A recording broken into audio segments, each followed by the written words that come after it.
अच्छा, अब एक बहुत ही सिंपल से क्वेश्चन पे आ जाते हैं कि अगर मान लीजिए एक धागा है, उसको हम काटते जाएं, हर बार 2 में काटते जाएं, तो क्या होगा? कब तक काट सकेंगे? आपका क्या ख्याल है, कब तक काट सकेंगे? कभी रुकेंगे या हमेशा काटते जाएंगे?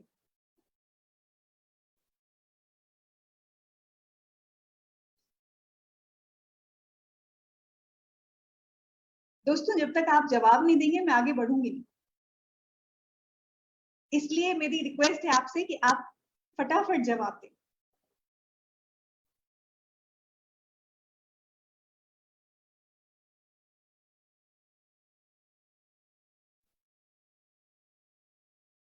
कोई जवाब नहीं? अच्छा, शशि कुमार कह रहे हैं कि एक समय आएगा जब हम नहीं काट पाएंगे। क्यों? ऐसा समय क्यों आएगा? क्या क्या हो जाएगा कि जब आप नहीं काट पाएंगे? अच्छा, तो पूनम देवी ने कहा जब, और रोहिणी ने भी कहा कि हम जब तक सिंगल पार्टिकल या स्मॉलेस्ट पीस तक न पहुंच जाए। हाँ, तो आप ठीक कह रहे हैं कि हमें ऐसा लगता है कि मतलब हम स्मॉलेस्ट पीस तक पहुंच जाएंगे तो रुक जाएंगे, लेकिन ये सवाल होता है कि कब स्मॉलेस्ट पीस आ गया, ये कैसे पता लगे? काफी हद तक तो ये अभी तो हमारी कैंची की लिमिटेशन है कि भाई कैंची जितना काट पाएगी उतना ही काटेगी। पर मान लो हमारे पास एक बहुत ही एफिशिएंट कैंची है, मान लो लेजर की बनी हुई कैंची है जो कितना भी छोटा काट सकती है, तो सबसे छोटा पीस कब आएगा ये कैसे पता लगेगा? क्या हम देख कर पता लगा पाएंगे कि सबसे छोटा पीस आ गया? आपका क्या ख्याल? अच्छा, राजेश कुमार कह रहे हैं कि हम उसे पकड़ ही नहीं पाएंगे, जब जो इतना जब बहुत छोटे पीसेस हो जाएंगे तो हाँ, तो प्रैक्टिकल डिफिकल्टीज आ जाएंगी कटिंग में। और आपको लगता है कि क्या हम सबसे छोटे पीस को देख सकते हैं? मंजू वाला कह रही है कि जब पार्टिकल इनडिविजिबल हो जाता है तो मेरा क्वेश्चन ये है कि हम कैसे जाने कि अब और नहीं कर सकता? ये आसान नहीं है ना, हमें कैसे पता कि अभी और भी नहीं कर सकता, है ना? हम उसको शायद आज की डेट में हम जानते हैं कि जो सबसे छोटा पीस है उसे हम देख कर नहीं सकते, तो हमें तो पता ही नहीं लगेगा कि हाँ ना हम उसे हैंडल कर सकते, तो हमें तो पता ही नहीं लगेगा कि कब ये जो है वो टाइम आ गया कि अब और नहीं कर सकता। तो आ, हम सीधे से इस बात का जवाब नहीं दे सकते हैं। और इसी तरह अगर मान लीजिए हम एक किसी पत्थर को या रॉक को लेके, किसी सॉलिड को लेके, हाँ शशि कुमार कह रहे हैं कि जो कैंची तक पकड़ में नहीं आएगी, कैंची के पकड़ में नहीं आएगा वो धागा, सच है कि मतलब प्रैक्टिकल डिफिकल्टीज आ जाएंगी और साथ में हम देख भी नहीं सकेंगे ढंग से कि, और हम हमारे पास कोई आधार नहीं होगा कहने का ये कि अब ये सबसे छोटा पीस है, इसके बाद और नहीं कटेगा। ठीक है, यही बात अगर हम कोई पाउडर बना रहे हैं मतलब पीस के, तो पीसते चले जाएं और बारीक पाउडर और बारीक पाउडर और बारीक पाउडर, लेकिन ये प्रक्रिया भी कब रुकेगी हम नहीं कह सकते कि अब जो है पाउडर और नहीं पिस सकता और छोटे टुकड़ों में नहीं बढ़ सकता, अब हम उसको नहीं काट कर पाएंगे। मतलब ज्यादा ये प्रैक्टिकल डिफिकल्टीज है बजाय इसके कि हम ये बात बड़े आश्वस्त होकर कह सके कि नहीं अब और इससे छोटा पार्टिकल संभव ही नहीं। ये बात हम ये कैसे सिद्ध करेंगे इससे छोटा पार्टिकल संभव नहीं? मतलब मैं कुल मिला के ये बात कहने की कोशिश कर रही हूँ कि ये एक पेचीदा सवाल है, ये बात इतनी सरल नहीं कि आखिरी जो लास्ट पार्टिकल है जिसको अभी किसी ने कहा इंडिविजिबल, वो लास्ट पार्टिकल कौन सा है, कब हम जाने कैसे जाने की लास्ट पार्टिकल है, ये बात जाननी कठिन है या तय करनी कठिन है। हमारे पास जब भी कहते हैं कि कोई चीज किससे मिलकर बनी है, एक हमारे में सवाल होता है ना कि हमारे हाथ में जो भी है, मान लीजिए पत्थर है या कोई धातु का टुकड़ा है। हाँ, शशि कुमार कह रहे हैं कि इस बात से आश्वस्त भी नहीं हो सकते कि ऐसी मशीन है जो से और बारीक करते हैं, आपने बिल्कुल ठीक कहा। तो प्रैक्टिकल डिफिकल्टी तो है ही, लेकिन हमारे पास ये सिद्ध करने का भी कोई तरीका नहीं है कि जो पार्टिकल हम जहां तक पहुंचे हैं वो आखिरी पार्टिकल। ठीक है ना, आखिरी पार्टिकल कौन सा है, ये बात सरल नहीं है। इसको तय करने में इंसानों को हजारों साल लगे। ये बात हमें अप्रिशिएट करनी पड़ेगी कि हजारों सालों में ये बात तय हो पाई है और बड़ी मुश्किल से तय हो पाई है। तो कोई पदार्थ हमारे हाथ में है, वो काहे से मिलकर बना है, इसमें इसमें दो सवाल निहित हैं। इसके अंदर दो तरह के सवाल हैं। इनको मतलब हमें अलग करना पड़ेगा। एक सवाल ये है कि ये एक पदार्थ जो मेरे पास है, वो उसको बनाने वाले कौन से दूसरे पदार्थ। मतलब ऐसा हो सकता है ना कि एक पदार्थ खुद ही शुद्ध नहीं हो, वो खुद भी दूसरे पदार्थों से मिलके बना हो। तो हम मेरे हाथ में जो चीज है वो मतलब प्लास्टिक, रबड़, लोहा, कुछ भी या पत्थर, वो कौन से दूसरे पदार्थों से मिलकर बना है। एक सवाल तो ये, ठीक।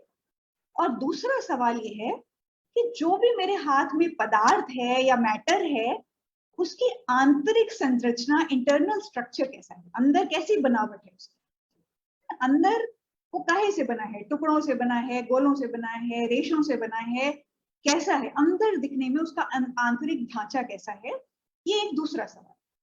ये दो अलग सवाल हैं। इस बात को इनको हम एक एक करके देखेंगे, पर हमें ऐसा समझ में आया कि इन दो सवालों को अगर सेपरेट करते हैं तो हम दो अलग अलग चीजों की बात करते हैं और उन दोनों चीजों को अलग अलग दिखा सकते हैं। इसलिए जानबूझ के हमने इन दो क्वेश्चंस को सेपरेट किया।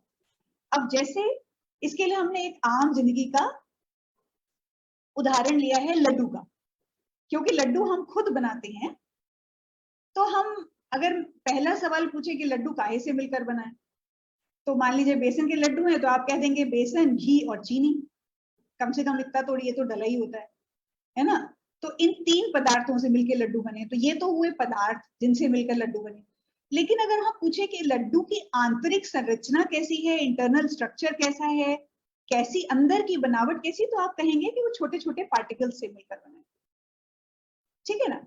ये बात आप बच्चों को दिखा भी सकते हैं या समझा सकते हैं कि अंदर इसके छोटे छोटे दाने जैसे हैं, छोटे छोटे पार्टिकल हैं, और ये तीन पदार्थों से मिलकर बने। तो ये दो अलग अलग बातें हैं लड्डू के बारे में। ठीक है ना।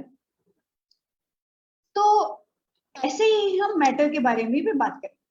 दो अलग अलग बातें कि कौन से पदार्थों से मिलकर मैटर बनता है, और दूसरा उसका स्ट्रक्चर कैसा है। ठीक, तो चलिए पहले हम ये वाला सवाल ले लेते हैं कि जो भी मैटर हमारे सामने है, जो भी सब्सटेंस हमारे सामने है, उसको वो किन दूसरे पदार्थों से, किन बेसिक पदार्थों से, किन बुनियादी चीजों से मिलके बना है। अब हमें ऐसा दिखता है कि डेली लाइफ में बहुत सारी चीजें मिलके हमारी जिंदगी, हमारे आसपास की चीजें बनाती है। इसके कुछ उदाहरण देंगे।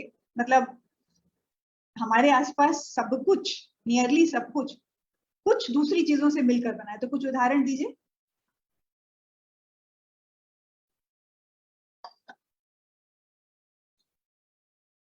और जो टीचर्स अपना परिचय दे रहे हैं, उनसे रिक्वेस्ट है, परिचय का समय अभी नहीं है। वैसे सब लोग व्हाट्सएप ग्रुप्स पे हैं तो देख सकते हैं, लेकिन अभी सेशन से रिलेटेड सवालों का ही जवाब दें, ये आपसे रिक्वेस्ट है। तो कोई उदाहरण दीजिए। हमारे आसपास की चीजें जब हमें पता होता है कि एक जो चीज है वो दूसरी चीजों से मिलकर बनी है, दूसरे किन्हीं पदार्थों से मिलकर बनी, इसके कुछ उदाहरण दीजिए। राजेश कुमार ने कहा ब्रिक्स, तो ब्रिक्स काहे से मिलकर बनी है। और रोहिणी, टी काहे से मिलकर बनी है। टी का चलिए हम सब जानते हैं, दूध, पानी, चाय पत्ती, चीनी। ब्रिक्स काहे से मिलकर बनी, कौन से पदार्थों से मिलकर बनी।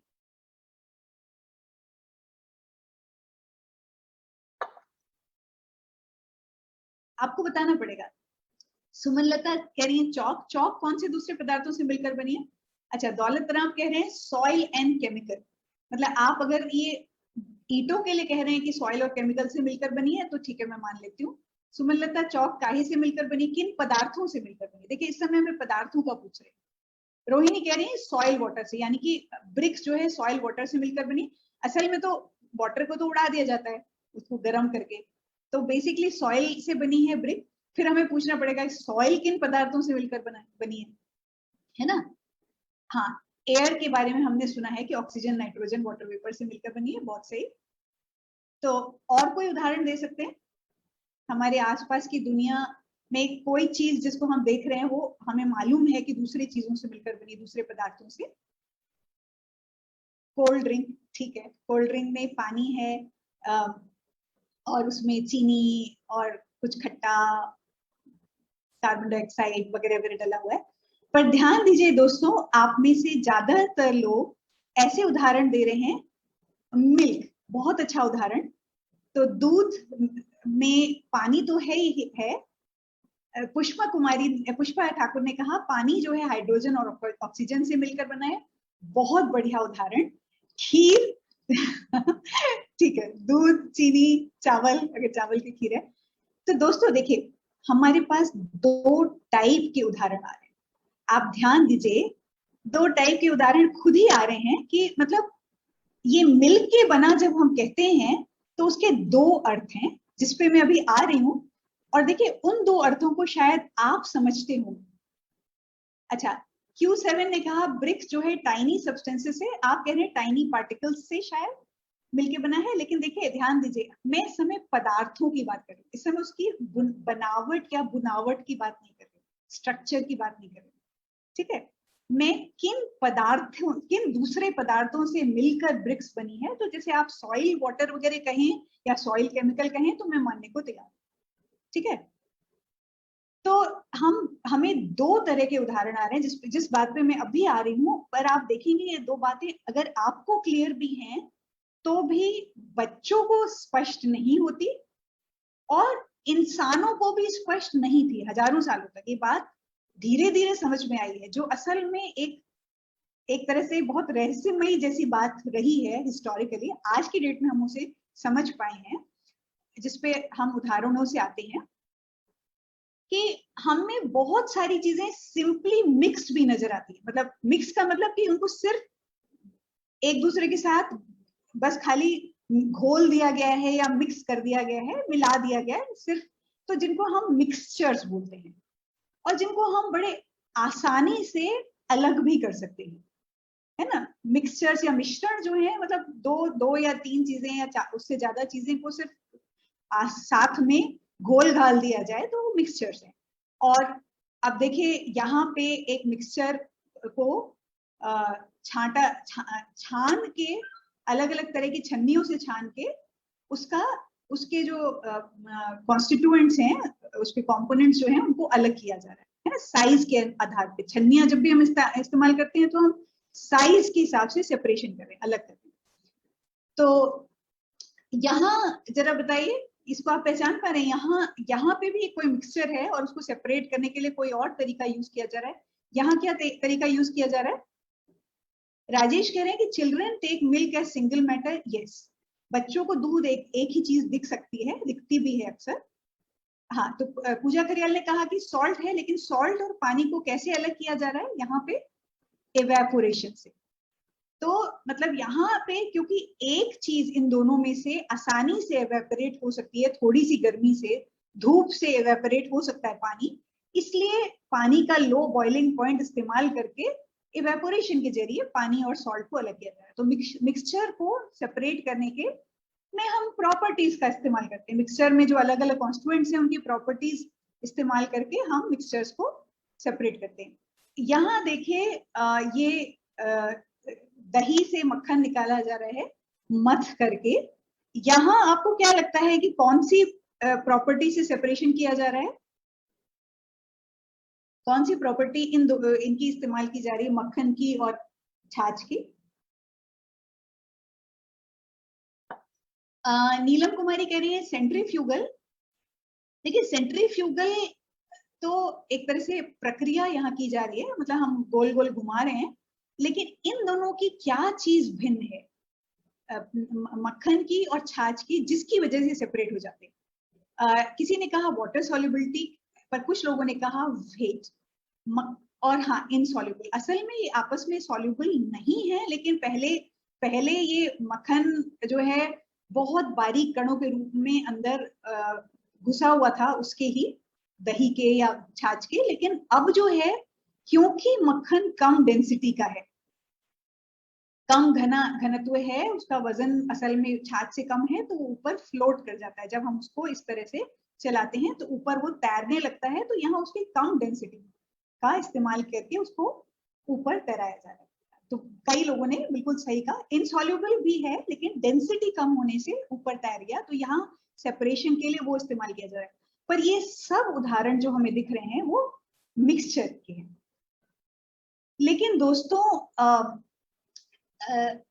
दुनिया में सब चीज खाली मिक्सचर नहीं है, ये बात आप और हम जानते हैं कि सिर्फ चीजें आपस में सिर्फ घुली मुली मिली या बैठी नहीं है, वो कुछ इस तरह से भी कंबाइन हो सकती हैं कि उन्हें आसानी से अलग नहीं किया जा सकता, और अलग करने के लिए हमें कुछ बड़े विशेष तरीके इस्तेमाल करने पड़ेंगे, जिसका एक अच्छा उदाहरण हमें रोज के जीवन में दूध मिलता है। दूध काहे से बना है? अगर दूध को सेपरेट करना होता है तो हम क्या करते हैं?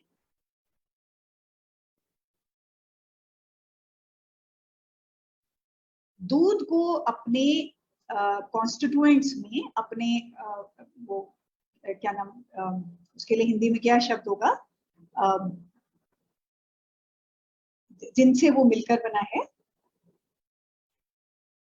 उनको अलग करने के लिए दूध के लिए क्या करना पड़ता है हमें?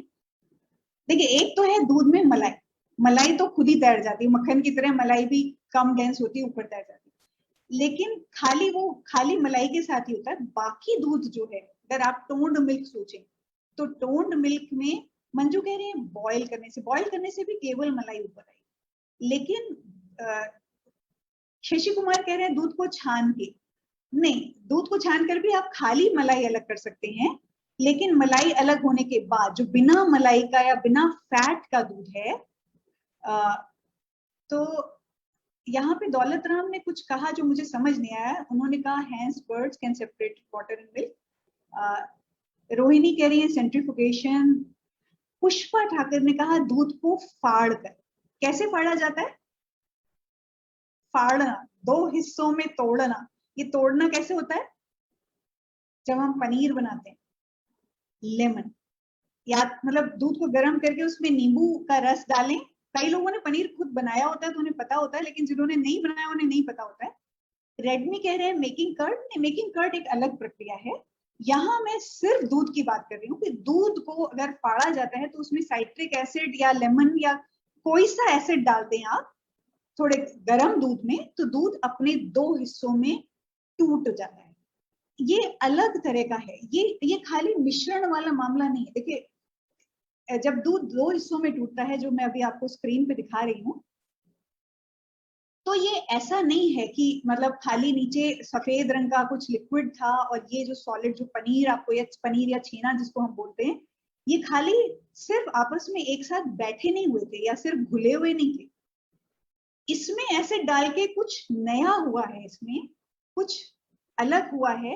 ये सिंपल सेपरेशन नहीं है, ये किसी तरह से दूध नए पदार्थों में टूट गया, अलग पदार्थों में टूट गया, और अब हमें ये समझ में मतलब ये तो दिख जाता है कि दूध में अलग कुछ अलग चीजें मिली रही होंगी, अंदर रही होंगी, तभी तो दो में टूटा। हो सकता है इन दो को औरों में भी तोड़ा जा सके और आगे फर्दर ब्रेकिंग पॉसिबल हो, लेकिन बात ये है कि ये सिंपल सेपरेशन नहीं है, सिंपल मिक्सचर नहीं था। इसको आप साधारण तरीकों से इन दोनों को अलग नहीं कर सकते और वापस जोड़ के फिर से दूध नहीं बना सकते। ये मामला इतना साधारण नहीं है। ये एक और तरह का जुड़ना है, एक और तरह का जुड़ाव या अलगाव है जिस पे हम जल्दी आ रहे हैं। लेकिन ये डिफरेंस बच्चों के लिए स्टैब्लिश करना हमारी जिम्मेवारी है कि हाँ, राजेश कुमार ने बहुत सही बात कही कि पनीर दूध नहीं है, उसको आप वापस से पानी में डिजोल्व करके दूध नहीं बना सकते। ये तो कुछ नया ही बन गया, दूध अपने दो हिस्सों में टूटा लेकिन कुछ नया बन गया। तो अभी ऐसे और उदाहरण हम देखेंगे, जिसका एक बहुत अच्छा उदाहरण है लेड नाइट्रेट। लेड नाइट्रेट मतलब हमारे पास वीडियो भी है लेकिन हम इस पे भी दिखा सकते हैं। तो ये क्विकली हम जो है अपनी मतलब हमारे पास एक टैब है, तो टैब को मैं स्पॉटलाइट करूंगी और मेरी साथी वो एक टेस्ट ट्यूब में लेड नाइट्रेट डाल के उसको गर्म करके दिखाएगी। बहुत इजीली हो जाता है, इसलिए आप क्लास में करके दिखा सकते हैं। इसमें शशि कुमार कह रहे हैं कि अनुत्कर्मणीय क्रिया है। मुझे अनुत्कर्मणी का अर्थ नहीं पता है, तो मतलब इसका एक इंग्लिश इक्विवेलेंट टर्म दे देंगे तो मुझे फायदा होगा, जिन्हें भी पता हो। और लेड नाइट्रेट के साथ इंटरेस्टिंग बात यह है कि अगर आप लेड नाइट्रेट बच्चों को दिखाएं तो सफेद पाउडर, सफेद क्रिस्टलाइन सब्सटेंस है, सॉलिड है। अच्छा, राजेश कुमार ने कहा इरिवर्सिबल। हाँ राइट, इरिवर्सिबल है। किसी वक्त हम अलग से केमिकल और फिजिकल चेंजेस पे आएंगे और उनके रिवर्सिबिलिटी की बात भी करेंगे, लेकिन आज हम उसको नहीं कर रहे। अभी हम लेड नाइट्रेट को अगर हम हाथ में लेके देखें तो व्हाइट क्रिस्टल्स हैं। तो अगर आप बच्चों से पूछें कि ये काहे से मिलकर बने हैं तो शायद ही वो कुछ बता पाएंगे। लेड नाइट्रेट नाम नहीं पता हो तब तो बिल्कुल भी नहीं कह सकते कि वो काहे से मिलकर बने, है ना। अब जो है मैं टैब को स्पॉटलाइट कर रही हूँ। एक मिनट, सॉरी, टैब का वीडियो ऑन करना पड़ेगा।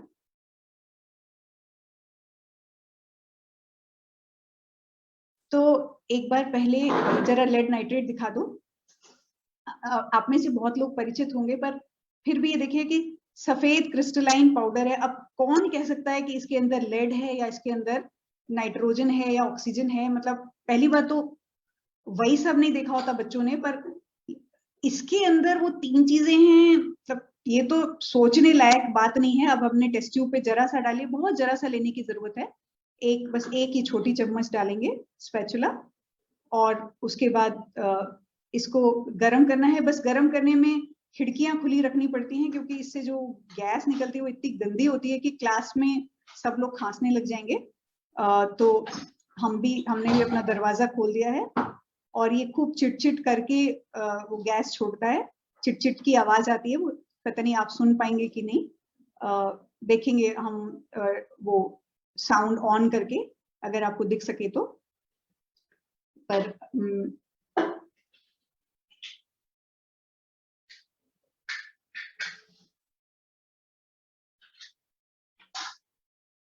तो अब पारुल जो है इस पे लेड नाइट्रेट को गर्म करेगी, और थोड़ा थोड़ा बीच में इसको हिलाना पड़ता है। टेस्ट ट्यूब का मुंह अपनी तरफ नहीं करना पड़ता, ये जरूरी होता है। थोड़ा थोड़ा हिलाते हुए जाते हैं, और इसने चिट-चिट करना चालू कर दिया है। मैं यहाँ से वॉल्यूम बंद कर रही हूँ, वहां से वॉल्यूम ऑन करना।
ना, मतलब नहीं तो बहुत ज्यादा हो जाएगा, बाहर छोड़ दो। तो दोस्तों हाँ, जैसे पॉपकॉर्न कट कट करता है, ये भी करता है। अब आप आसानी से ये ब्राउन गैस देख पाए होंगे। हम लोग जो केमिस्ट्री पढ़े होते हैं हमें पता होता है ये नाइट्रोजन डाइऑक्साइड गैस है, पर एक सफेद पाउडर एक ब्राउन गैस देने लग गया और पीला सा दूसरा सॉलिड देने लग गया। ये अपने आप में बड़ी अजीब सी बात लगती है, और इससे डेफिनेटली ये बात पता लगती है कि लेड नाइट, मतलब ये जो सफेद क्रिस्टलाइन सॉलिड था जो नमक जैसा दिख रहा था, वो असल में किन्हीं और चीजों से मिलकर बना है, और वो गर्म करने पर ही वो चीजें, मतलब कुछ चीजें बाहर आनी चालू हुई। तो अकेला ये जो है औरों से मिलकर बना था, और आम तौर पे वो चीजें अलग नहीं हो सकती, लेकिन यहाँ पे हीटिंग से अलग हो जाती हैं।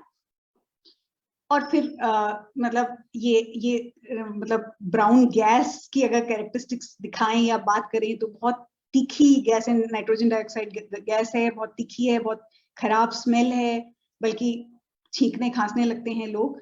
इसका वीडियो यहाँ पे भी है, पर उसकी जरूरत नहीं है, बल्कि बेहतर ये है कि बच्चों को लेड नाइट्रेट नाम ही ना बताया जाए। मतलब शुरू में कहा जाए देखो एक हमारे पास व्हाइट पाउडर है और तुम्हें लगता है काय से मिलके बना है और बच्चे कुछ नहीं बता पाएंगे, उसके बाद उन्हें करके दिखाया जाए। तो ये वो उन बड़े सरप्राइजेस में से है जिस जो मतलब इंसानों ने पूरी मतलब हिस्ट्री में देखा कि कौन किन्हीं चीजों के अंदर से कुछ दूसरी चीजें निकल आती थी जिसको आप इमेजिन तक नहीं कर सकते थे। अब जैसे लेड नाइट्रेट में से वो ब्राउन गैस निकलेगी, इसका कोई इमेजिनेशन नहीं।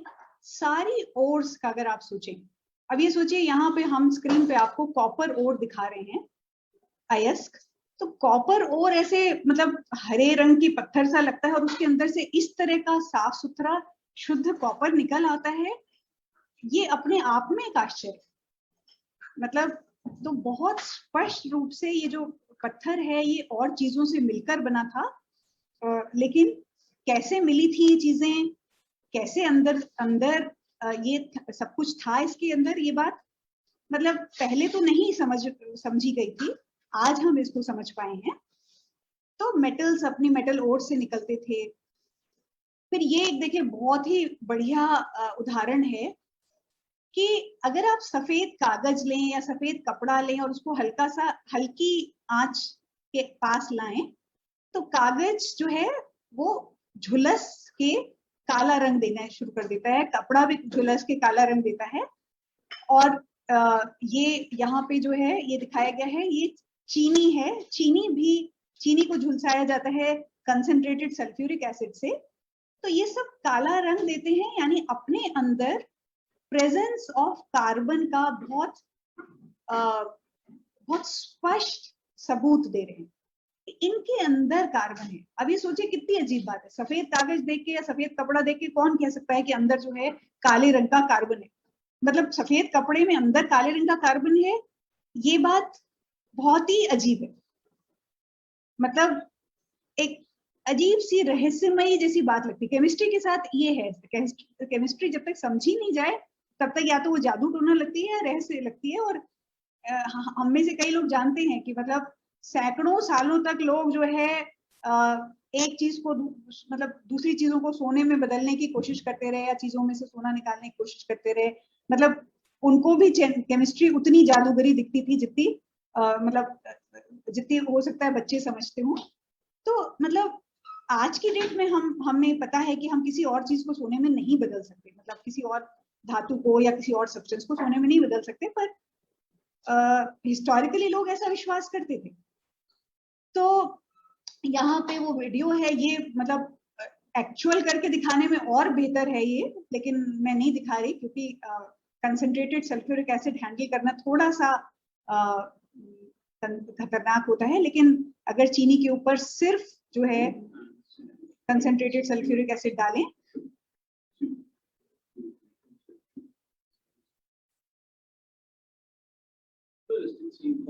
एक मिनट, ये उन्होंने इसमें सल्फ्यूरिक एसिड डाल दिया और ये थोड़ा जल्दी करके दिखा रहे हैं reaction.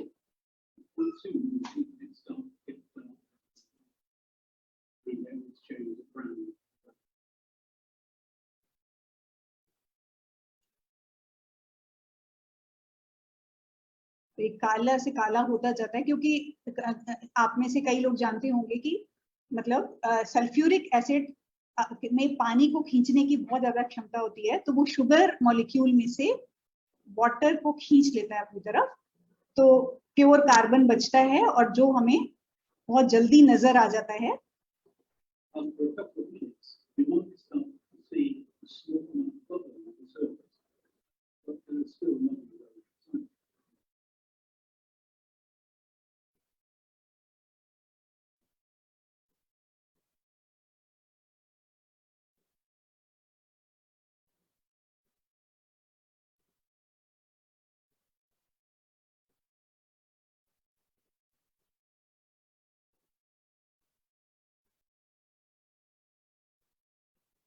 then, after about 3.5 minutes of this more intense, there's a fumes starting slowly. यहाँ से हमको पानी निकलता हुआ नजर आ रहा है वेपर के रूप में, लेकिन कार्बन आप देख रहे हैं कितना सारा कार्बन फूल कर इसमें से निकलता जा रहा है।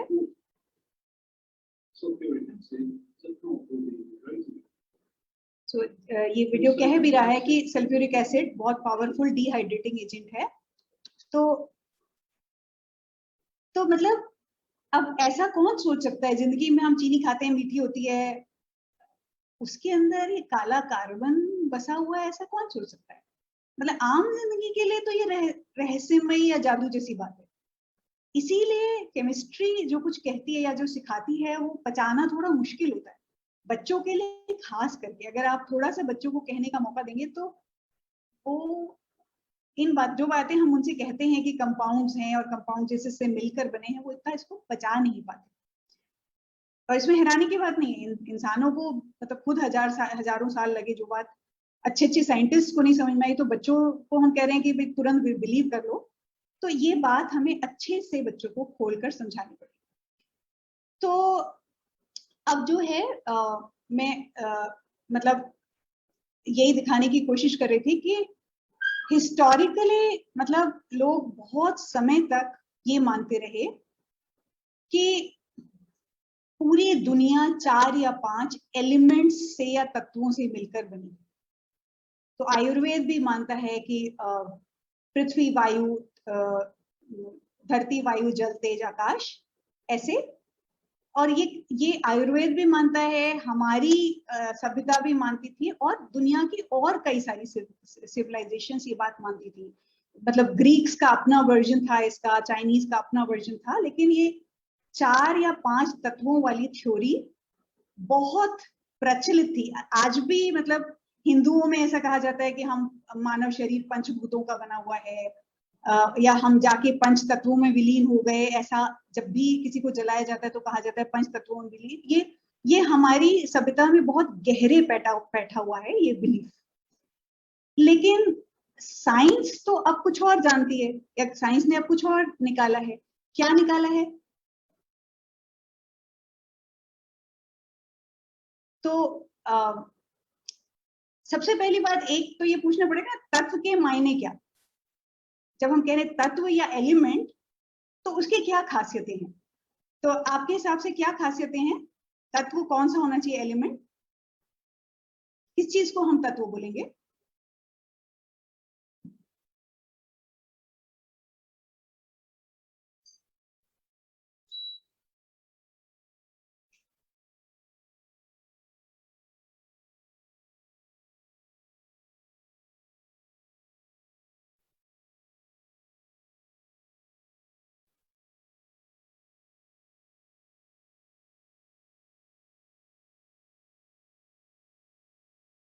सरोज कुमारी कह रही हैं प्योर। तो देखिए सरोज कुमारी, प्योर शब्द जो प्योर इन इटसेल्फ काफी मिसलीडिंग टर्म है। अगर हम प्योर शब्द तो प्योर घी के लिए भी इस्तेमाल करते हैं, प्योर वाटर के लिए भी यूज करते हैं। तो क्या घी और पानी प्योर मतलब एलिमेंट की डेफिनेशन को पूरा करते हैं?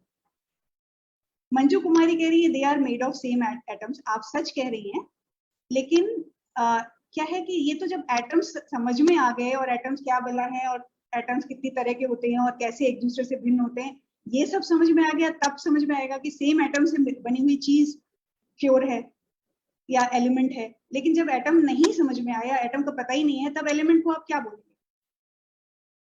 तो राजेश कुमार ने कहा कि उसके सारे कॉन्स्टिट्यूएंट्स सिमिलर हैं, यानी एटम को आप कितना भी कोशिश कर लें, सॉरी एटम कह रही हूं, एलिमेंट को, एलिमेंट या तत्व को कितना भी कोशिश कर लें, आप उसको किसी दूसरी चीज में नहीं बदल पाएंगे, ना उसके अंदर से कोई दूसरी चीज निकाल पाएंगे।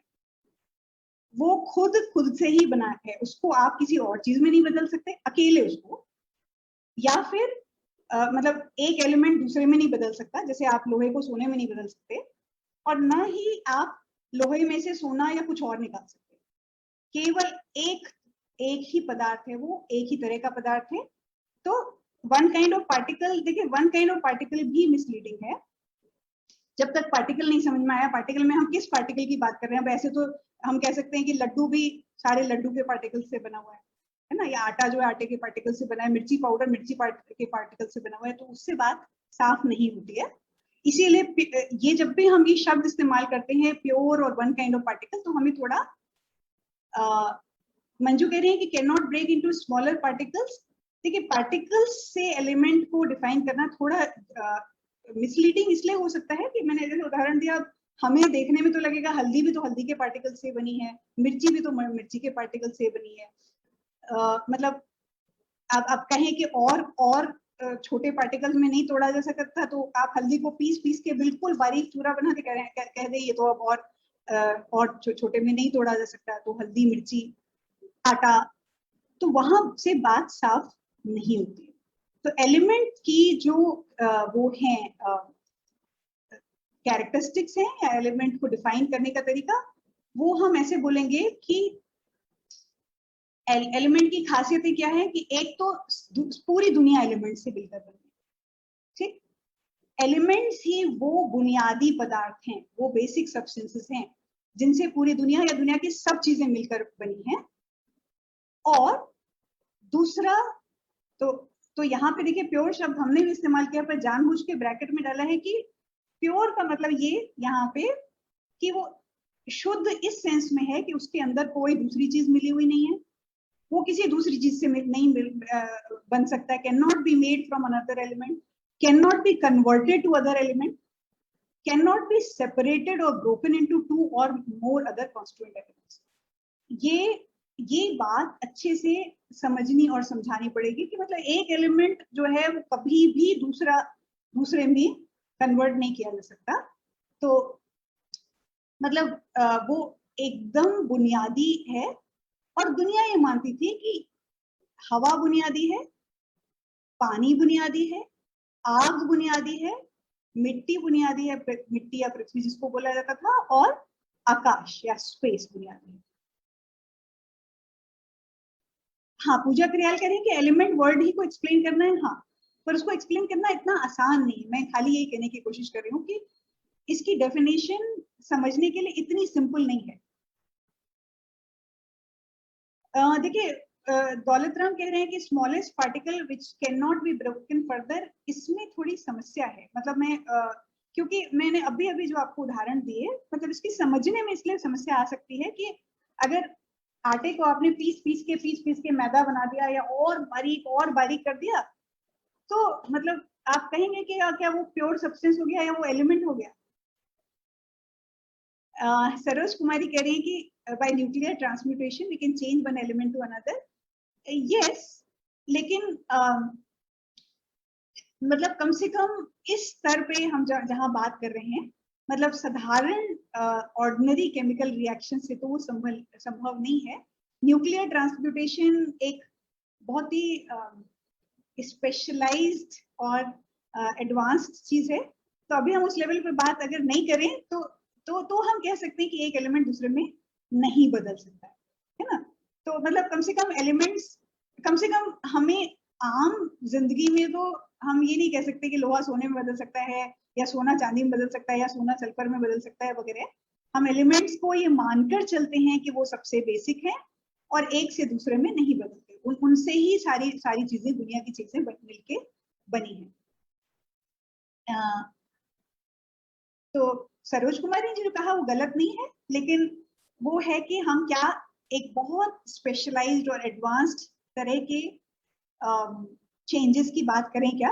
कम से कम शुरुआत में जब हम समझना चालू कर रहे हैं, जब हम एटम और मॉलिक्यूल को भी समझना चालू कर रहे हैं, तब हम नहीं कह सकते। देखिए शशि कुमार कह रहे हैं कि एलिमेंट इज अ सब्सटेंस जिसके सारे पार्टिकल सिमिलर क्वालिटीज के हैं। ये बात कंपाउंड पर भी लागू होती है, ध्यान दीजिए, ये बात कंपाउंड पे भी लागू होती है। कंपाउंड का भी मॉलिक्यूल सबकी एक जैसी क्वालिटीज। इसलिए जब भी हम प्योर कह रहे हैं तब भी हमें स्पष्ट होना पड़ेगा हमारा मतलब क्या है। जब हम कह रहे हैं कि सारे पार्टिकल्स एक जैसे हैं, तो बात कंपाउंड के लिए भी सच है। मतलब इसलिए एलिमेंट को समझाना एक अपने आप में चैलेंज है। मैंने आपको बार बार बोला ना कि इसको, ये टॉपिक ऐसा है जिसको सचमुच समझने में बच्चों को समय भी लगता है, और आप कितनी भी मेहनत कर लें बच्चों में कंफ्यूजन रह जाते हैं। ये बात हम अपने एक्सपीरियंस से बोलते हैं। काफी मेहनत हम कर चुके हैं, अभी भी करते आ रहे हैं, करते जा रहे हैं, और हम कुछ आपको विधियां बताएंगे जिससे शायद बच्चों को मदद मिले। सरोज कुमारी कह रही है कि same type of atoms. Saroj Kumari ये सच है, लेकिन पहले एटम्स तो समझ में आए।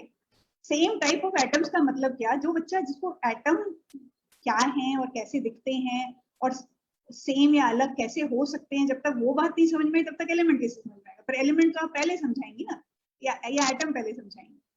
लेकिन अगर आप एटम पहले समझाएं तो भी आप फंसने वाली हैं बहुत जल्दी। जैसे आप अभी एलिमेंट में फंसे हुए हैं हम, वैसे आप एटम में भी फंसे, क्योंकि इवेंचुअली आप ये तो बताएंगे ना कि ये गोल्ड के एटम्स हैं, ये सिल्वर के एटम्स हैं, और ये वाटर है, इसके एटम्स नहीं है, इसके अंदर 2 एटम्स है। आप समझ रहे हो ना दिक्कत कहाँ पे? कि कहाँ पे केवल एक ही टाइप के एटम्स हैं और कहाँ पे एक से ज्यादा टाइप के एटम्स हैं। ये अपने आप में, ये बात कहना या समझना अपने आप में एक चैलेंज है। ठीक है, तो खैर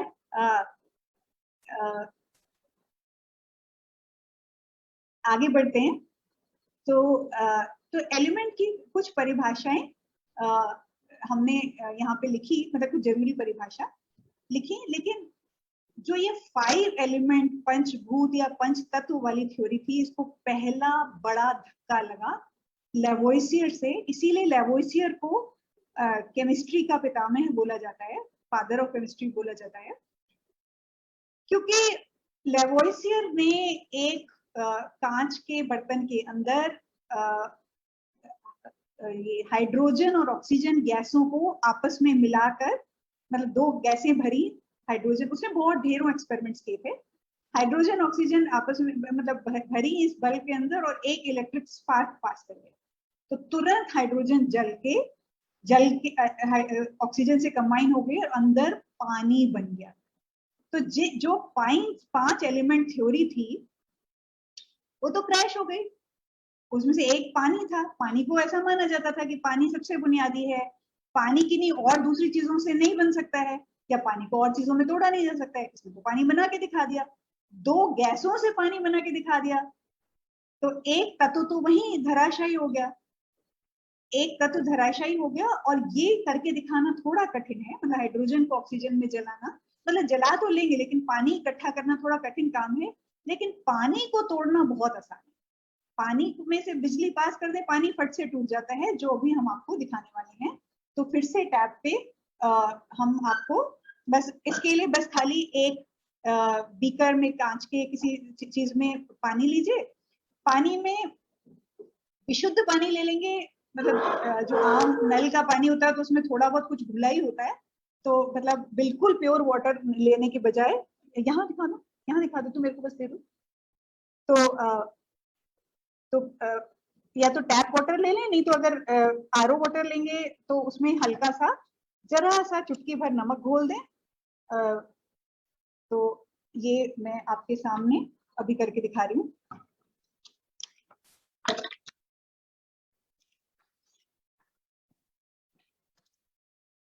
ये रहा बीकर, इसके अंदर मैंने डाला पानी,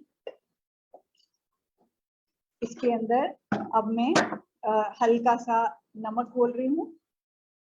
कोई सा भी सॉल्ट आप घोल सकते हैं, ऑर्डिनरी नमक घोल सकते हैं, सोडा घोल सकते हैं। ये चुटकी भर नमक डाला इसके अंदर, हल्का सा कोई इलेक्ट्रोलाइट चाहिए ताकि पानी बिजली पास करने लायक बन सके। ये बात भी जो लोग आयंस समझते हैं वो जानते हैं। और मैं अब इसमें सीधे सीधे एक बैटरी डुबो रही हूँ। मतलब ये इलेक्ट्रोलिसिस ऑफ वाटर ही है, लेकिन इलेक्ट्रोलिसिस ऑफ वाटर को दिखाने का एक बहुत ही सरल तरीका, जिसमें कुछ भी मेहनत शामिल नहीं है। ये पानी अपने आप जो है, ये दोनों बैटरी के टर्मिनल्स पॉजिटिव और नेगेटिव इलेक्ट्रोड हो गए, और पानी अपने कॉन्स्टिट्यूएंट्स में यानी हाइड्रोजन गैस और ऑक्सीजन गैस में टूटने लग गया।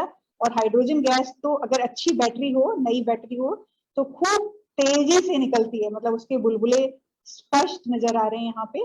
ऑक्सीजन थोड़ा धीरे निकलेगी, थोड़ा कम नजर आ रही है, पर देखिए हाइड्रोजन तो बहुत आसानी से निकलती है। और हम एक दूसरे सत्र में इसको मतलब बिजली के सत्र में इसको इकट्ठा भी करते हैं और इस हाइड्रोजन को जलाकर भी देखते हैं। लेकिन अभी के लिए पानी टूटता हुआ, मतलब पानी के अंदर से कुछ निकल रहा है, कोई गैस निकल रही है, कम से कम एक गैस तो बहुत स्पष्ट नजर आ जाती है। और इससे साधारण कोई तरीका हो नहीं सकता। मतलब अब तो हमारे पास ढेरों टूल्स हैं कई सारी चीजें दिखाने के लिए जो पुराने साइंटिस्ट के पास नहीं थे। लेकिन उनका शुक्र हमें इस बात के लिए मनाना चाहिए कि उन्होंने जो हजारों सालों से चलने वाली 5 एलिमेंट थ्योरी थी उसको धराशायी कर दिया। तो अगर ये 5 एलिमेंट, और उस समय तो लंबे लंबे ऐसे ऐसे स्टेटमेंट्स दिए जाते थे, मतलब एरिस्टोटल के टाइम से मतलब ग्रीक्स ने कहा था कि दूध जो है वाटर और अर्थ से मिलके बना है, क्योंकि दूध जो है पानी में कुछ घुला हुआ है, तो वाटर और अर्थ का कॉम्बिनेशन दूध है। इसी तरह धुआं जो है अर्थ और एयर का कॉम्बिनेशन है, क्योंकि धुआं ऊपर की तरफ उठता है और उसमें कुछ सॉलिड पार्टिकल्स नजर आते हैं। मतलब उन्होंने अपने ढंग से इंटरप्रेट किया था कि हर दुनिया की हर चीज 5 एलिमेंट्स से मिलकर बनी है। तो इसीलिए लोग मानते थे कि भाई अगर 5 एलिमेंट्स का करेक्ट कॉम्बिनेशन मिल जाए तो हम मर्जी आए तो गोल्ड भी बना सकते हैं। और इसीलिए सारी दुनिया की कीमियागिरी या वो चालू हुई, जिसको वो एल्केमिस्ट कहा, एल्केमी कहा जाता है या कीमियागिरी कहा जाता है, कि मतलब किसी तरह गोल्ड बना। लेकिन जब ये 5 एलिमेंट थ्योरी क्रैश की तो वो सारी बातें क्रैश हो गई जो उसके साथ थी। अब ये आया कि अब एलिमेंट्स कौन से हैं। तो ये देखिए यहाँ पे बगल में ये हमने इंटरनेट से लिया है कि किसी ने यहाँ पे 2 पतली ट्यूब्स जो है इसके ऊपर रख के, इन ट्यूब्स में आपको पानी भरना पड़ेगा, मतलब इनमें भी पानी भरा होना चाहिए, तो आप गैसेस को ऐसे भी कलेक्ट कर सकते हैं। ये पतली ट्यूब्स के लिए सबसे बढ़िया वो होती है होम्योपैथी की जो बॉटल्स होती है ना, छोटी वाली होम्योपैथी की कांच की बोतल, वो आप खरीदेंगे तो उनसे बड़े आराम से हो जाए, जो वायल्स होती है उनसे बहुत आराम से हो जाता है। तो ये भी हम करते हैं, लेकिन हम और तरह से भी करते हैं। तो अब जो है साइंटिस्ट ने, लेवोसियर ने खुद भी किया, लेकिन उसके बाद के साइंटिस्ट ने बहुत सारे पदार्थों पे काम करना चालू कर दिया और उनके बेसिक कॉन्स्टिट्यूएंट एलिमेंट्स के कौन से सब्सटेंसेस ऐसे बेसिक हैं जो किसी भी तरह तोड़े नहीं जा सकते, आगे टूट ही नहीं पाते कुछ भी कर लो। तो मतलब इसके पीछे हजारों हजारों लोगों का एफर्ट रहा है पूरी दुनिया में कि कौन से असल में एलिमेंट्स। आज की डेट में जिनको हम 100 एलिमेंट्स मानते हैं, उसके लिए मतलब न जाने मतलब हजारों लाखों के हिसाब से एक्सपेरिमेंट्स किए गए होंगे तब वो 100 एस्टैब्लिश हो पाए हैं। तो ये बात बच्चों को बतानी जरूरी है। मतलब हम और आप जो है ऐसे नहीं कह सकते कि सोना एलिमेंट है और सॉल्ट एलिमेंट नहीं है या पानी एलिमेंट नहीं है। मतलब जब तक हम उसको केमिकली डिमॉन्स्ट्रेट ना कर दें और मतलब सैकड़ों एक्सपेरिमेंट से ये बात तय नहीं हो जाए कि ये पदार्थ जो है फर्दर टूटता ही नहीं, 2 अलग पदार्थों में, 2 या 3 अलग पदार्थों में टूटता ही नहीं, चाहे कुछ कर लो। जब ये बात सिद्ध हो जाती है तब हम उसको एलिमेंट बोलते हैं। तो ऐसे 100 एलिमेंट ढूंढे गए।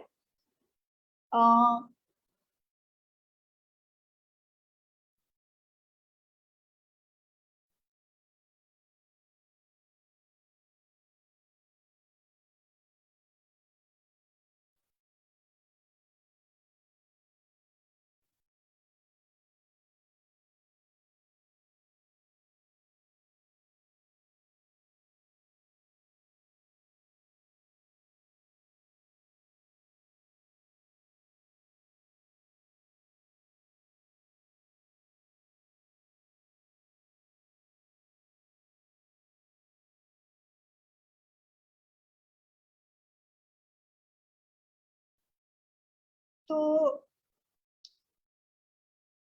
अब जो है दोस्तों, हमने पानी को तोड़ने की बात कर ली और ये 100 एलिमेंट्स कैसे निकले इसकी बात कर ली। और ये है कि इन्हीं 100 एलिमेंट से पूरी दुनिया बनी है। पूरी दुनिया इन 100 का कोई ना कोई कॉम्बिनेशन है। जो लाखों करोड़ों पदार्थ हैं दुनिया में, सब इन्हीं का कॉम्बिनेशन है। तो और फिर हम सब जानते हैं कि इनको रिप्रेजेंट करने के लिए स्पेशल सिंबल्स दिए गए केमिस्ट ने, ये सब शुरुआत के बच्चों को बताने जरूरी हैं। तो एक बच्चे के दिमाग में ये सवाल आ सकता है कि 100 एलिमेंट्स से कैसे लाखों करोड़ों बन सकती हैं चीजें। तो ये वैसा ही है जैसे कि आप ये उदाहरण दे सकते हैं कि जैसे इंग्लिश के 26 अल्फाबेट्स से या 26 लेटर्स से काउंटलेस वर्ड्स बन सकते हैं। और इसके लिए एक छोटी सी एक्सरसाइज जल्दी से कर लेते हैं, बच्चों को ऐसी चीजों में मजा आता है कि ये 4 लेटर्स ले लीजिए, R, T, A और E, और तुरंत जितने ज्यादा शब्द आप इन चारों से बना सकते हैं बनाकर दिखाइए। देखते हैं कितने वर्ड्स आप लोग बना सकते हैं तुरंत, 1 minute.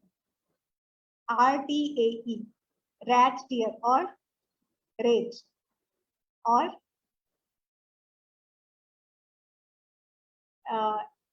Tier, tear, rat, tea, rate, और भी बहुत बन सकते हैं। अभी अभी तो बहुत गुंजाइश है। ट्रीट, वाह, रेट, ईट, टी,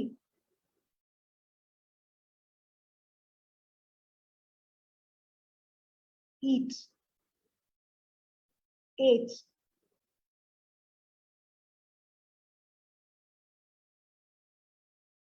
ईटर, वाह, एक्ट नहीं होगा, सी नहीं है हमारे पास, ट्रीट, बहुत बढ़िया।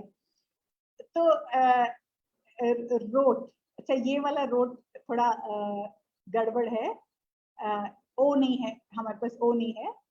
तो पर दोस्तों क्या है कि देखिए हम हमारा ये मानना है कि बच्चों को साइंस में मजा आना चाहिए, और इस तरह की कुछ भी बच्चों के लिए एक्सरसाइजेस, छोटी छोटी एक्सरसाइजेस जो उन्हें चैलेंज करती हूँ, देना हमेशा क्लास को लाइवली बनाने के लिए बहुत यूजफुल होता है। बच्चों के ग्रुप्स बना दीजिए, देखिए कौन सा ग्रुप जो है सबसे ज्यादा शब्द बनाता है, उनको 4-6 अल्फाबेट्स दे दीजिए, वो करा सकते हैं। इस एक्सरसाइज का पर्पस सिर्फ यही है, ये दिखाना, ईयर, ट्री, बहुत बढ़िया, एट। तो इसका पर्पस यही है कि मतलब सिर्फ 4 लें तो भी कितने सारे वर्ड्स बन जाते हैं। तो अगर हमारे पास 26 के 26 हो तो मिलियंस बनेंगे, और ऐसे ही 100 एलिमेंट से मिलियंस या बिलियंस ऑफ कंपाउंड्स बन सकते, मतलब उसके कॉम्बिनेशंस बन सकते हैं। ये दिखाना इसका मकसद था। तो अभी इस पे हम ज्यादा समय नहीं खर्च करेंगे, अब हम कुछ कॉमन एलिमेंट्स पे आ जाते हैं। आप जल्दी जल्दी नाम बताइए, यहाँ कौन से दिख रहे हैं?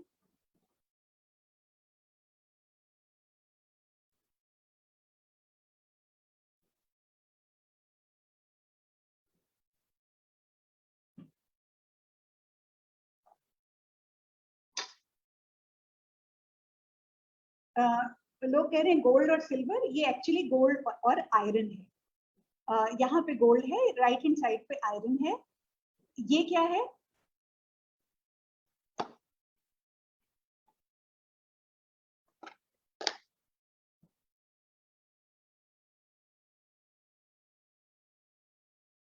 ये आपके हिसाब से क्या है जो अब दिख रहा है? पोटाश नहीं, सल्फर। सल्फर एक तरफ पाउडर फॉर्म में, एक तरफ मतलब एक तरफ एमोर्फस, एक तरफ क्रिस्टलाइन, सल्फर है। फिर यहाँ देखिए 2 मजेदार एलिमेंट्स हैं। राइट हैंड साइड वाला तो आप पहचान ही रहे होंगे, आप उसका नाम लिख सकते हैं। लेफ्ट हैंड साइड का हम वीडियो दिखा देते हैं आपको।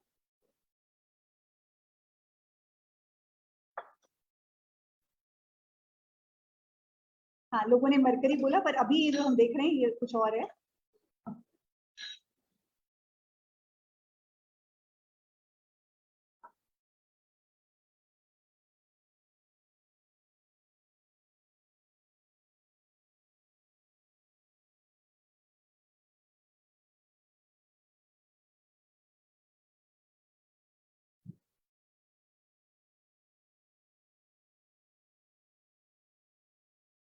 तो आपने देखा है गैलियम जो है कितने आराम से मेल्ट हो जाता है।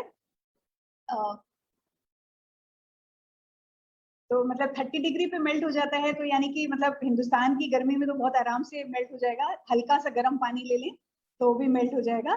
तो महंगा होता है इसलिए हमने भी अभी तक नहीं मंगाया है, काफी महंगा मेटल है, लेकिन वो मजेदार एलिमेंट्स में से है।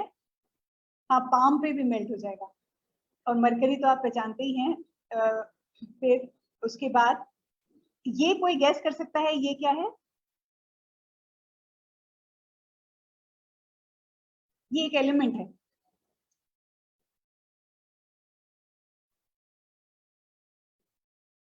किसी को पता है? ये मतलब दुनिया का सबसे सुंदर एलिमेंट बोला जा सकता है, ये भी महंगा होता है। ये उस एलिमेंट का एक क्रिस्टल है।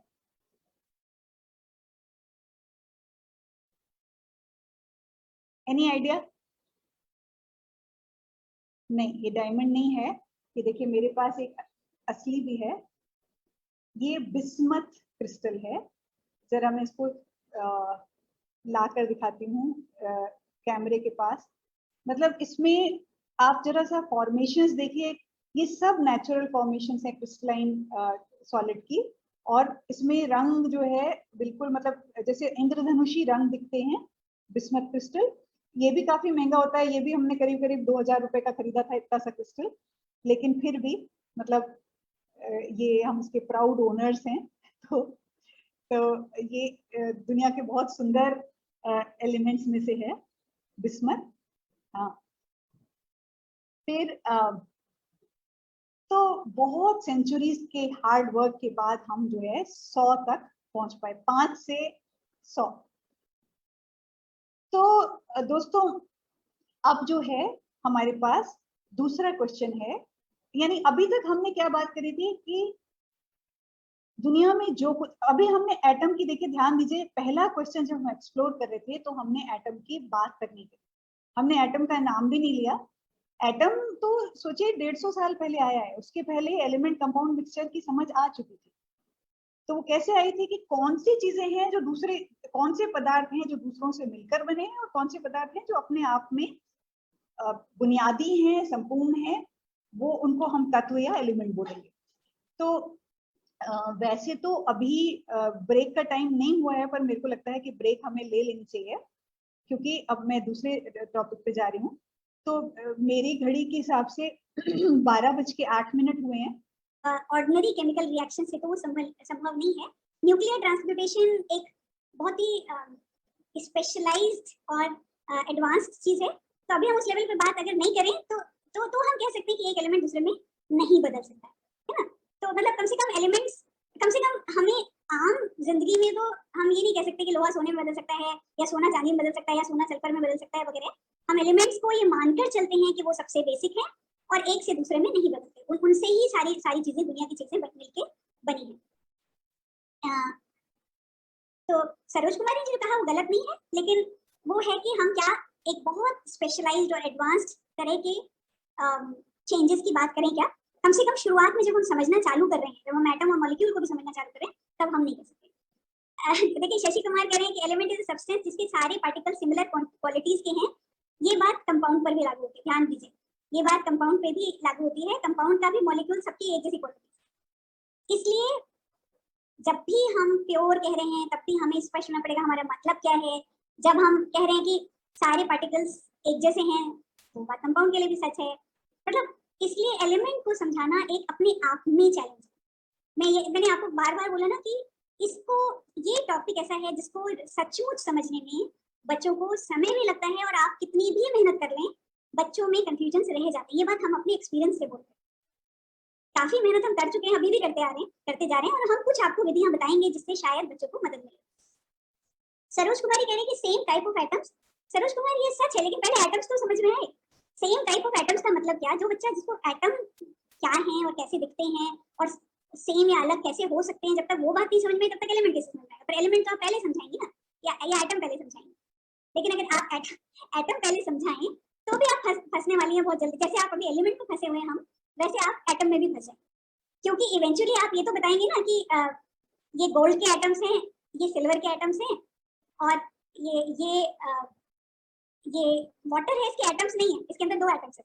आप समझ रहे हो ना दिक्कत कहाँ पे, कि कहाँ पे केवल एक ही टाइप के एटम्स हैं और कहाँ पे एक से ज्यादा टाइप के एटम्स हैं। ये अपने आप में ये बात कहना या समझना अपने आप में एक चैलेंज है, ठीक है।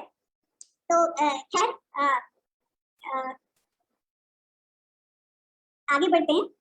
तो एलिमेंट की कुछ परिभाषाएं हमने यहाँ पे लिखी, मतलब कुछ जरूरी परिभाषा लिखी, लेकिन जो ये 5 एलिमेंट पंचभूत या पंच तत्व वाली थ्योरी थी, इसको पहला बड़ा धक्का लगा लेवोइसियर से। इसीलिए लेवोइसियर को केमिस्ट्री का पितामह बोला जाता है, फादर ऑफ केमिस्ट्री बोला जाता है, क्योंकि लेवोइसियर ने एक कांच के बर्तन के अंदर ये हाइड्रोजन और ऑक्सीजन गैसों को आपस में मिलाकर, मतलब 2 गैसें भरी हाइड्रोजन, उसमें बहुत ढेरों एक्सपेरिमेंट्स किए थे, हाइड्रोजन ऑक्सीजन आपस में मतलब भरी इस बल्ब के अंदर और एक इलेक्ट्रिक स्पार्क पास कर गया, तो तुरंत हाइड्रोजन जल के ऑक्सीजन से कंबाइन हो गए और अंदर पानी बन गया। तो जो 5 एलिमेंट थ्योरी थी वो तो क्रैश हो गई। उसमें से एक पानी था, पानी को ऐसा माना जाता था कि पानी सबसे बुनियादी है, पानी की नहीं और दूसरी चीजों से नहीं बन सकता है, या पानी को और चीजों में तोड़ा नहीं जा सकता है, इसलिए तो पानी बना के दिखा दिया, 2 गैसों से पानी बना के दिखा दिया, तो एक तत्व तो वही धराशायी हो गया, एक तत्व धराशायी हो गया। और ये करके दिखाना थोड़ा कठिन है, मतलब हाइड्रोजन को ऑक्सीजन में जलाना, मतलब जला तो लेंगे लेकिन पानी इकट्ठा करना थोड़ा कठिन काम है, लेकिन पानी को तोड़ना बहुत आसान है। पानी में से बिजली पास कर दे, पानी फट से टूट जाता है, जो भी हम आपको दिखाने वाले हैं। तो फिर से टैब पे हम आपको बस इसके लिए बस खाली एक बीकर में कांच के किसी चीज में पानी लीजिए, पानी में विशुद्ध पानी ले लेंगे, मतलब जो आम नल का पानी होता है तो उसमें थोड़ा बहुत कुछ घुला ही होता है, तो मतलब बिल्कुल प्योर वाटर लेने के बजाय यहाँ दिखा दो, यहाँ दिखा दो, तो मेरे को बस दे दो। तो या तो टैप वाटर ले लें, नहीं तो अगर आरओ वाटर लेंगे तो उसमें हल्का सा जरा सा चुटकी भर नमक घोल दें। तो ये मैं आपके सामने अभी करके दिखा रही हूँ।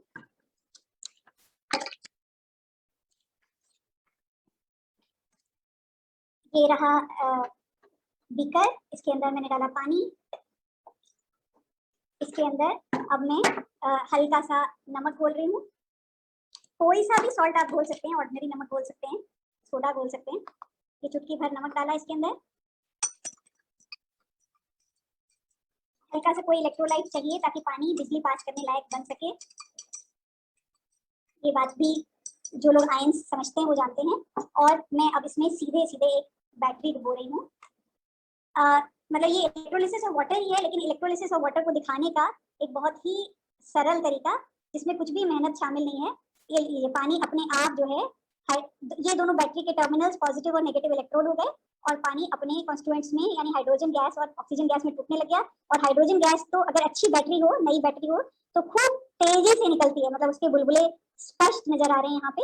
ऑक्सीजन थोड़ा धीरे निकलेगी, थोड़ा कम नजर आ रही है, पर देखिए हाइड्रोजन तो बहुत आसानी से निकलती है। और हम एक दूसरे सत्र में इसको मतलब बिजली के सत्र में इसको इकट्ठा भी करते हैं और इस हाइड्रोजन को जलाकर भी देखते हैं। लेकिन अभी के लिए पानी टूटता हुआ, मतलब पानी के अंदर से कुछ निकल रहा है, कोई गैस निकल रही है, कम से कम एक गैस तो बहुत स्पष्ट नजर आ जाती है।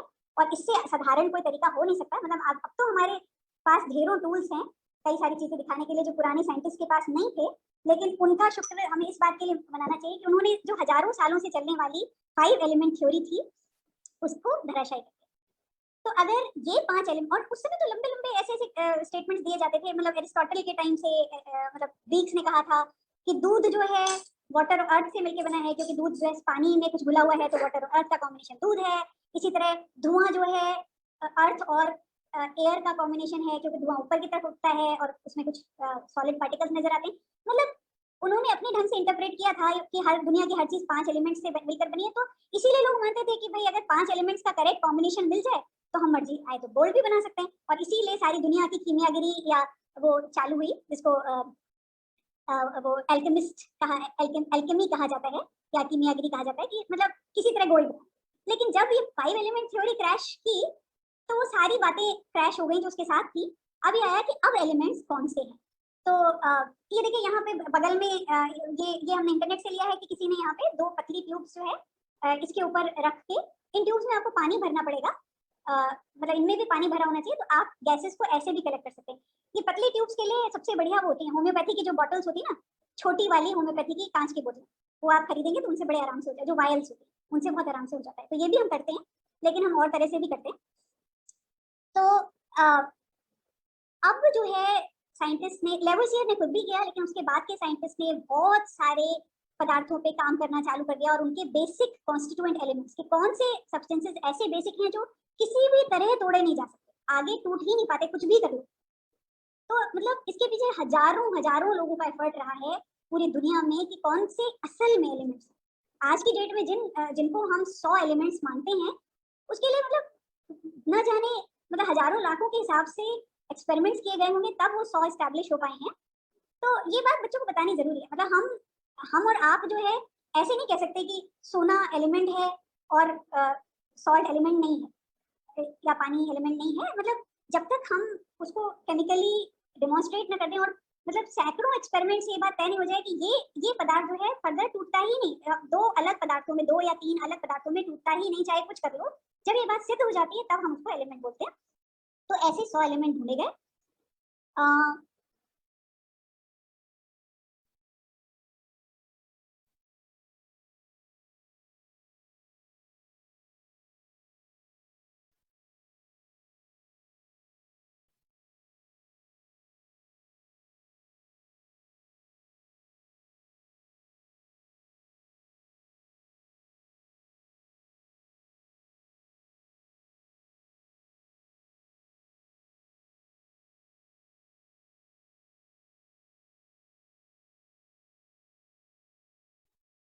तो अब जो है दोस्तों हमने पानी को तोड़ने की बात कर ली और ये 100 एलिमेंट्स कैसे निकले इसकी बात कर ली। और ये है कि इन्हीं 100 एलिमेंट से पूरी दुनिया बनी। पूरी दुनिया इन 100 का कोई ना कोई कॉम्बिनेशन है। जो लाखों करोड़ों पदार्थ हैं दुनिया में, सब इन्हीं का कॉम्बिनेशन है। तो और फिर हम सब जानते हैं कि इनको रिप्रेजेंट करने के लिए स्पेशल सिंबल्स दिए गए केमिस्ट ने। ये सब शुरुआत के बच्चों को बताने जरूरी है। तो एक बच्चे के दिमाग में ये सवाल आ सकता है कि 100 एलिमेंट्स से कैसे लाखों करोड़ों बन सकती हैं चीजें।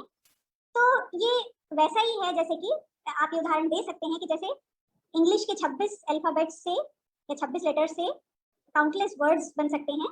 और इसके लिए एक छोटी सी एक्सरसाइज जल्दी से कर लेते हैं। बच्चों को ऐसी चीजों में मजा आता है कि ये 4 लेटर्स ले लीजिए, R, T, A और E, और तुरंत जितने ज्यादा शब्द आप इन चारों से बना सकते हैं बनाकर दिखाएं। देखते हैं कितने वर्ड्स आप लोग बना सकते हैं तुरंत। 1 मिनट। RTAE, रैट, टीयर और रेट, और टीयर, रैट, टी, रेट। और भी बहुत बन सकते हैं। अभी तो बहुत गुंजाइश है। ट्रीट, वाह, रेट, ईट, टी,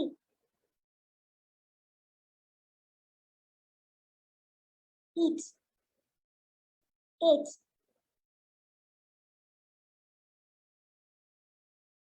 ईटर, वाह। एक्ट नहीं होगा, सी नहीं है हमारे पास, ट्रीट, बहुत बढ़िया।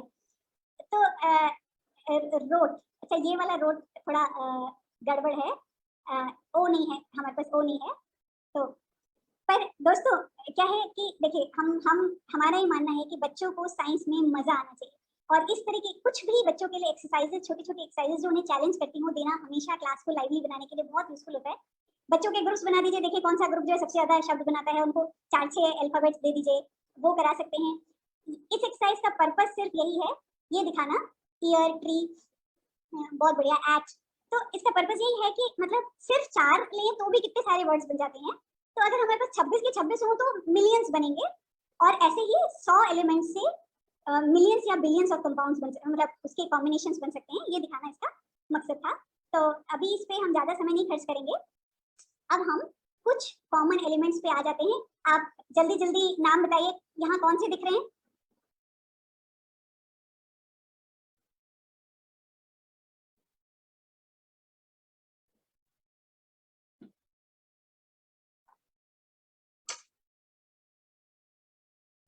लोग कह रहे हैं गोल्ड और सिल्वर, ये एक्चुअली गोल्ड और आयरन है। यहाँ पे गोल्ड है, राइट हैंड साइड पे आयरन है। ये क्या है?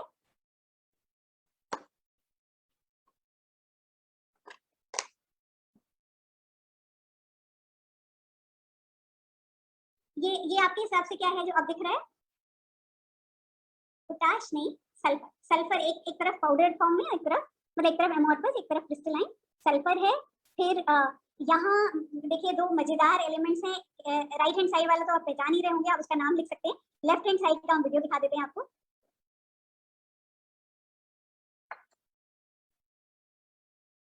हाँ, लोगों ने मरकरी बोला, पर अभी ये जो हम देख रहे हैं ये कुछ और है।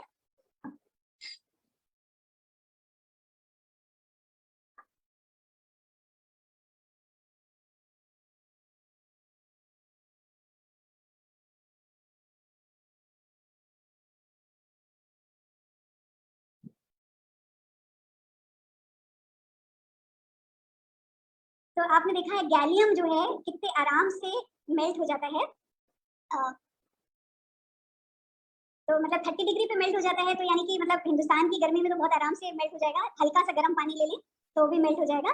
तो महंगा होता है इसलिए हमने भी अभी तक नहीं मंगाया है, काफी महंगा मेटल है, लेकिन वो मजेदार एलिमेंट्स में से है।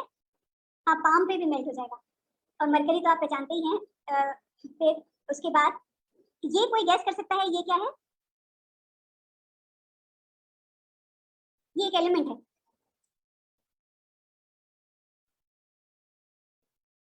किसी को पता है? ये मतलब दुनिया का सबसे सुंदर एलिमेंट बोला जा सकता है। ये भी महंगा होता है। ये उस एलिमेंट का एक क्रिस्टल है। Any idea?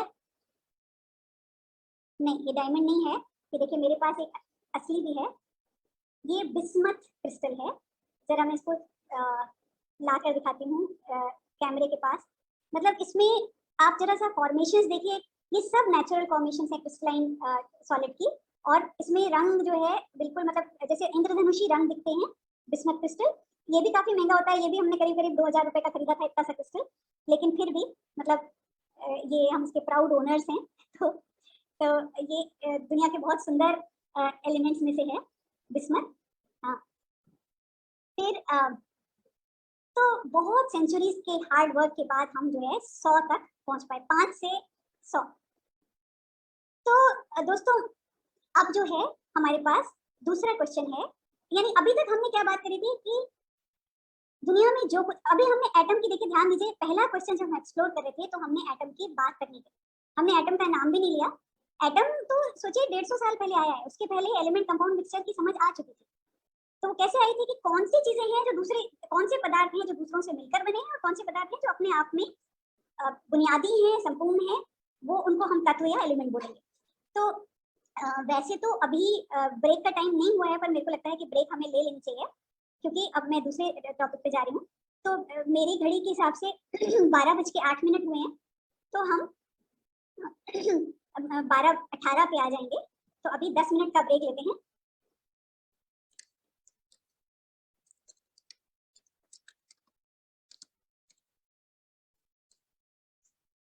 आप रहिएगा यहीं, बस खाली मतलब वीडियो को ऑफ कर दीजिए।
ये आपके हिसाब से क्या है जो अब दिख रहा है? पोटाश नहीं, सल्फर। सल्फर एक तरफ पाउडर फॉर्म में, एक तरफ एमोर्फस, एक तरफ क्रिस्टलाइन सल्फर है। फिर यहाँ देखिए दो मजेदार एलिमेंट्स हैं। राइट हैंड साइड वाला तो आप पहचान ही रहे होंगे, आप उसका नाम लिख सकते हैं। लेफ्ट हैंड साइड का हम वीडियो दिखा देते हैं आपको।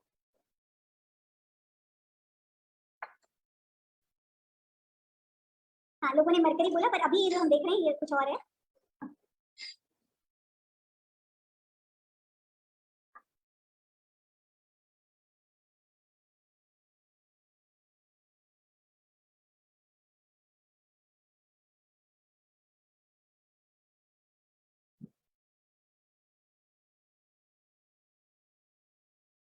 तो आपने देखा है गैलियम जो है कितने आराम से मेल्ट हो जाता है।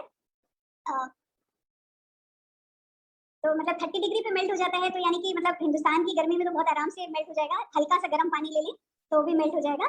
तो महंगा होता है इसलिए हमने भी अभी तक नहीं मंगाया है, काफी महंगा मेटल है, लेकिन वो मजेदार एलिमेंट्स में से है। हाँ, पाम पे भी मेल्ट हो जाएगा।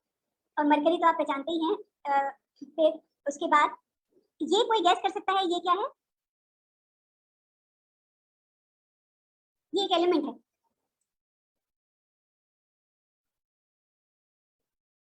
किसी को पता है? ये मतलब दुनिया का सबसे सुंदर एलिमेंट बोला जा सकता है। ये भी महंगा होता है। ये उस एलिमेंट का एक क्रिस्टल है। Any idea? नहीं, ये डायमंड नहीं है। ये देखिए मेरे पास एक असली भी है। ये बिस्मथ क्रिस्टल है। जरा मैं इसको ला कर दिखाती हूँ कैमरे के पास। मतलब इसमें आप जरा सा फॉर्मेशंस देखिए, ये सब नेचुरल फॉर्मेशंस है क्रिस्टलाइन सॉलिड की। और इसमें रंग जो है बिल्कुल मतलब जैसे इंद्रधनुषी रंग दिखते हैं बिस्मथ क्रिस्टल। ये भी काफी महंगा होता है। ये भी हमने करीब करीब 2000 रुपए का खरीदा था इतना सा क्रिस्टल। लेकिन फिर भी मतलब ये हम इसके प्राउड ओनर्स हैं। तो ये दुनिया के बहुत सुंदर एलिमेंट्स में से है बिस्मथ। हाँ, फिर तो बहुत सेंचुरीज के हार्ड वर्क के बाद हम जो है 100 तक पहुंच पाए, 5 से 100। तो दोस्तों अब जो है हमारे पास दूसरा क्वेश्चन है। यानी अभी तक हमने क्या बात करी थी कि दुनिया में जो कुछ, अभी हमने एटम की, देखिए ध्यान दीजिए, पहला क्वेश्चन जब हम एक्सप्लोर कर रहे थे तो हमने एटम की बात करनी थी। हमने एटम का नाम भी नहीं लिया। एटम तो सोचिए 150 साल पहले आया है, उसके पहले एलिमेंट कंपाउंड मिक्सचर की समझ आ चुकी थी। तो वो कैसे आई थी कि कौन सी चीजें हैं जो दूसरे, कौन से पदार्थ हैं जो दूसरों से मिलकर बने हैं और कौन से पदार्थ हैं जो अपने आप में बुनियादी हैं, संपूर्ण हैं, वो उनको हम तत्व या एलिमेंट बोलेंगे। तो वैसे तो अभी ब्रेक का टाइम नहीं हुआ है, पर मेरे को लगता है कि ब्रेक हमें ले लेनी चाहिए क्योंकि अब मैं दूसरे टॉपिक पे जा रही हूँ। तो मेरी घड़ी के हिसाब से दिखते हैं बिस्मथ क्रिस्टल। ये भी काफी महंगा होता है। ये भी हमने करीब करीब 2000 रुपए का खरीदा था इतना सा क्रिस्टल। लेकिन फिर भी मतलब ये हम इसके प्राउड ओनर्स हैं। तो ये दुनिया के बहुत सुंदर एलिमेंट्स में से है बिस्मथ। हाँ, फिर तो बहुत सेंचुरीज के हार्ड वर्क के बाद हम जो है 100 तक पहुंच पाए, 5 से 100। तो दोस्तों अब जो है हमारे पास दूसरा क्वेश्चन है। यानी अभी तक हमने क्या बात करी थी कि दुनिया में जो कुछ, अभी हमने एटम की, देखिए ध्यान दीजिए, पहला क्वेश्चन जब हम एक्सप्लोर कर रहे थे तो हमने एटम की बात करनी थी। हमने एटम का नाम भी नहीं लिया। एटम तो सोचिए 150 साल पहले आया है, उसके पहले एलिमेंट कंपाउंड मिक्सचर की समझ आ चुकी थी। तो वो कैसे आई थी कि कौन सी चीजें हैं जो दूसरे, कौन से पदार्थ हैं जो दूसरों से मिलकर बने हैं और कौन से पदार्थ हैं जो अपने आप में बुनियादी हैं, संपूर्ण हैं, वो उनको हम तत्व या एलिमेंट बोलेंगे। तो वैसे तो अभी ब्रेक का टाइम नहीं हुआ है, पर मेरे को लगा। So the friends, now we explore the second question, which is what is matter's internal structure. मतलब जो पदार्थ हमारे आसपास हैं, वो चाहे एलिमेंट्स हैं या एलिमेंट्स के कॉम्बिनेशन है, कैसे भी हैं, अंदर से उनकी बनावट कैसी, उनका स्ट्रक्चर कैसा, मतलब अंदर पार्टिकल्स हैं या क्या है। तो मतलब हम उनकी बनावट की जब बात करते हैं तो मतलब हमें ये सवाल पूछना पड़ेगा हमारा स्ट्रक्चर से क्या मतलब या बनावट से क्या मतलब। तो अब ये बात बच्चों को समझाने के लिए यहाँ पर 2 एक्सरसाइज दी गई है कि आपको ये जो सामने 4 चीजें दिख रही हैं, इसका आप क्या बोलेंगे, क्या स्ट्रक्चर है या क्या बनावट है? आपको अगर कहीं डिस्क्राइब करने को, तो इनमें से एक का या चारों का स्ट्रक्चर आप क्या बताएंगे जो दिख रहा है? क्या स्ट्रक्चर है?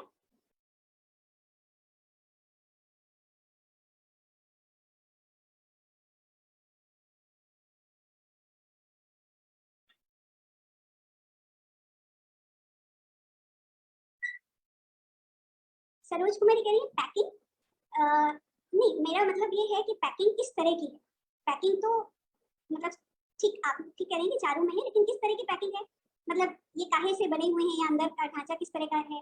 हाँ, तो जैसे मंजू कुमारी ने कहा कि एक जगह पे हमें वोवन बीड्स दिख रहे हैं, एक जगह पे फैब्रिक, फैब्रिक का मतलब फाइबर्स दिख रहे हैं, फाइबर्स से बना हुआ स्ट्रक्चर है अंदर, एक जगह बीड्स से बना हुआ है ना, एक जगह पे यहाँ पे ब्रिक्स से या ईंटों से, या आप कह सकते हैं कि क्यूबॉइड से बना हुआ है।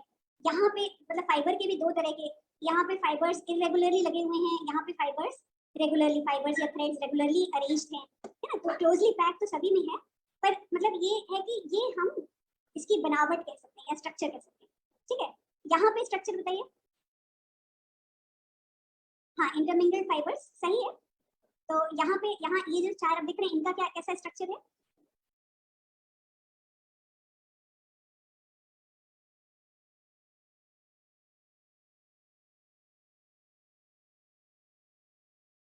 मंजू कुमारी कह रही है हीप है, लेकिन इसमें इंटरनल स्ट्रक्चर क्या है, आपको क्या अंदर आंतरिक बनावट क्या दिख रही है?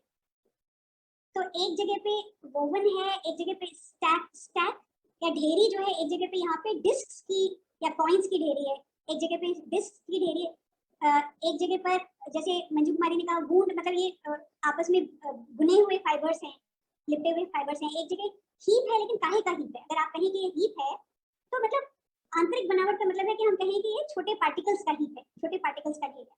इसकी बनावट, ये जो हल्दी का ढेर लग रहा है, इसकी बनावट है इसमें छोटे कणों से बना, यहाँ छोटे कणों से, यहाँ छोटे फाइबर्स से, यहाँ पे डिस्क से, मतलब चपटी डिस्क से, और यहाँ पे छोटी गोलियों से, छोटी गोलियां या बॉल्स से। तो मतलब जब हम ढांचा कह रहे हैं तो हम अंदर का मतलब जो जिस चीज से मिलकर ये बड़ी चीज बनी है वो चीजें कैसी दिखती हैं, कैसी उनकी शेप्स हैं, क्या क्या रूप है, क्या स्वरूप है, तो उसकी बात करें, ठीक है। तो बच्चों से स्ट्रक्चर अगर हम कहें तो हमें ये बात समझानी पड़ेगी स्ट्रक्चर से हमारे क्या मतलब, ठीक है। तो इन चीजों का स्ट्रक्चर तो हमें साफ बाहर से दिख रहा है, लेकिन अगर मैं पूछूं यहाँ स्ट्रक्चर क्या है तो आप क्या कहेंगे इन दोनों चीजों में?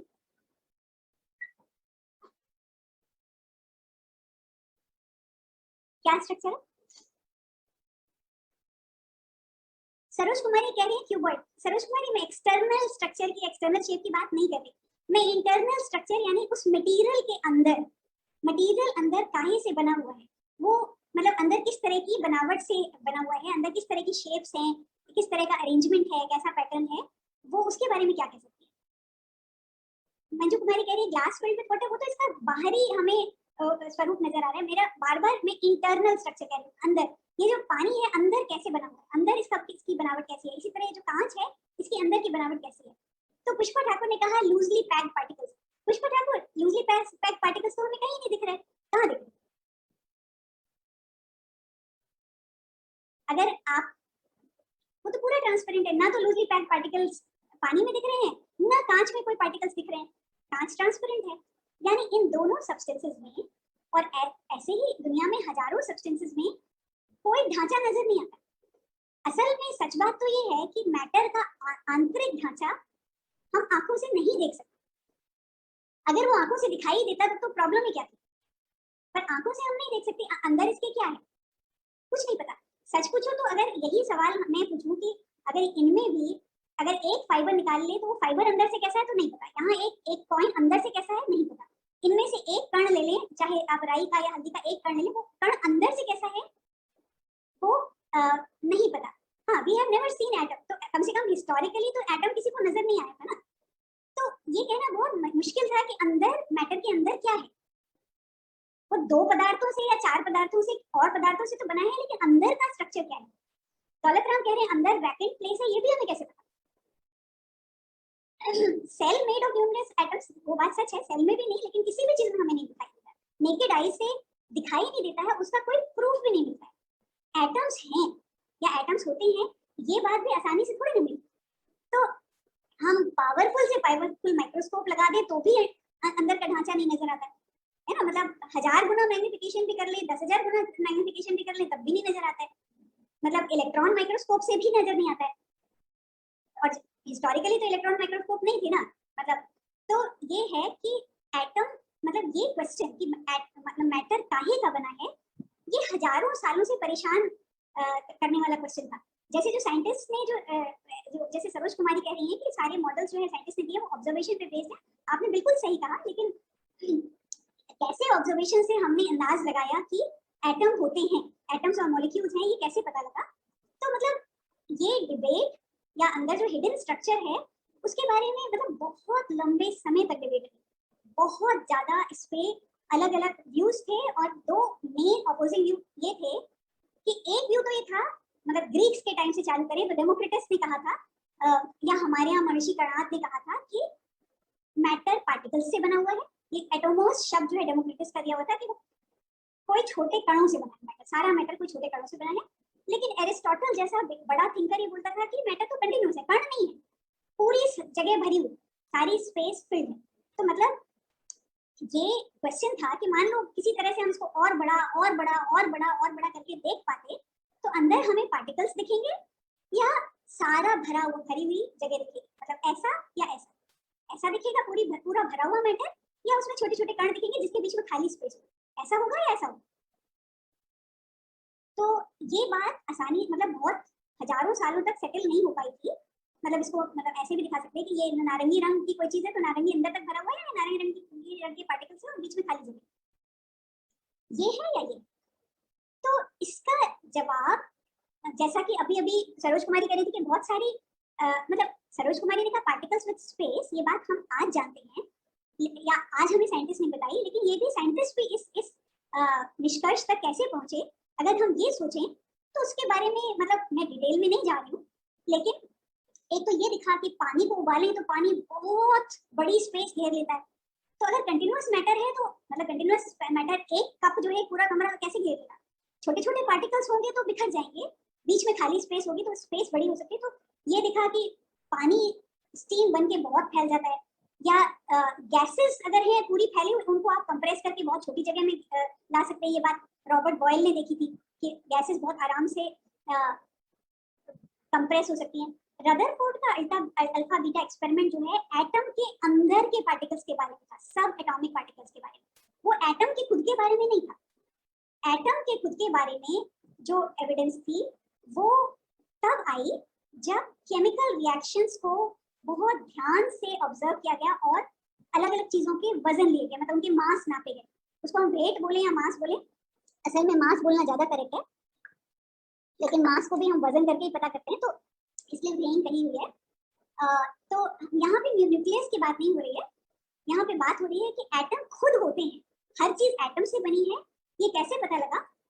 जब बहुत केयरफुली वजन किया गया चीजों को, मतलब उसके अंदर मासेस नापे गए, तो हर जगह एक सबूत, एक एविडेंस दिख रही थी कि हर सब्सटेंस में कोई स्मॉलेस्ट कांस्टेंट वेट था, एक कांस्टेंट वेट, कोई एक छोटा वेट था जरूर जो कभी वायलेट नहीं हो रहा था।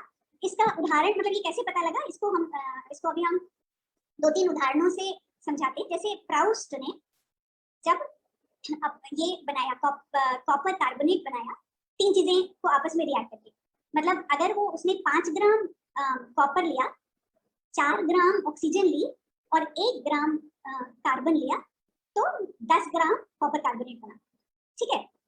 ये उसने साफ सुथरा उसने वजन करके देखा, लेकिन इनमें से कोई भी चीज अगर इससे ज्यादा होती थी, मतलब कॉपर मान लीजिए 5 ग्राम की जगह 6 ग्राम ले लें या 7 ग्राम ले लें, तो थोड़ा कॉपर बच जाएगा।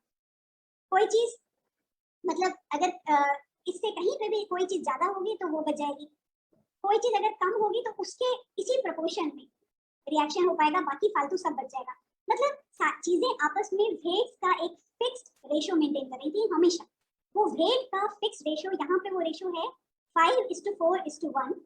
ये रेशियो इन 3 सब्सटेंसेस का 5:4:1 का रेशियो बाय वेट मेंटेन होता था। जितना भी वेट हो वो हमेशा ये 3 जो है जो कंबाइन करके कॉपर कार्बोनेट बनाते थे, तो यही रेशियो मेंटेन करते थे, बाकी जो भी चीज फालतू होगी वो बचेगी। तो ये रेशियो या प्रोपोर्शन मेंटेन करने की वजह से इसे कहा गया लॉ ऑफ डेफिनेट प्रोपोर्शन।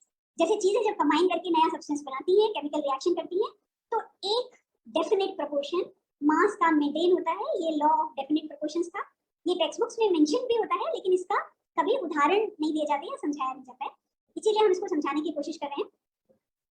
तो जो जॉन डाल्टन ने ये सारे एविडेंसेस एक जगह पर इकट्ठे किए, ये सारे लॉज एक जगह पर इकट्ठे किए और उनके जरिए बहुत स्पष्ट शब्दों में दिखाया, मतलब स्पष्ट आर्गुमेंट के जरिए दिखाया, उसकी पूरी थ्योरी पेश करी कि कोई छोटे पार्टिकल्स हैं, एटम्स हैं, जिनका फिक्स, हर सब्सटेंस के एटम का एक फिक्स्ड वेट है।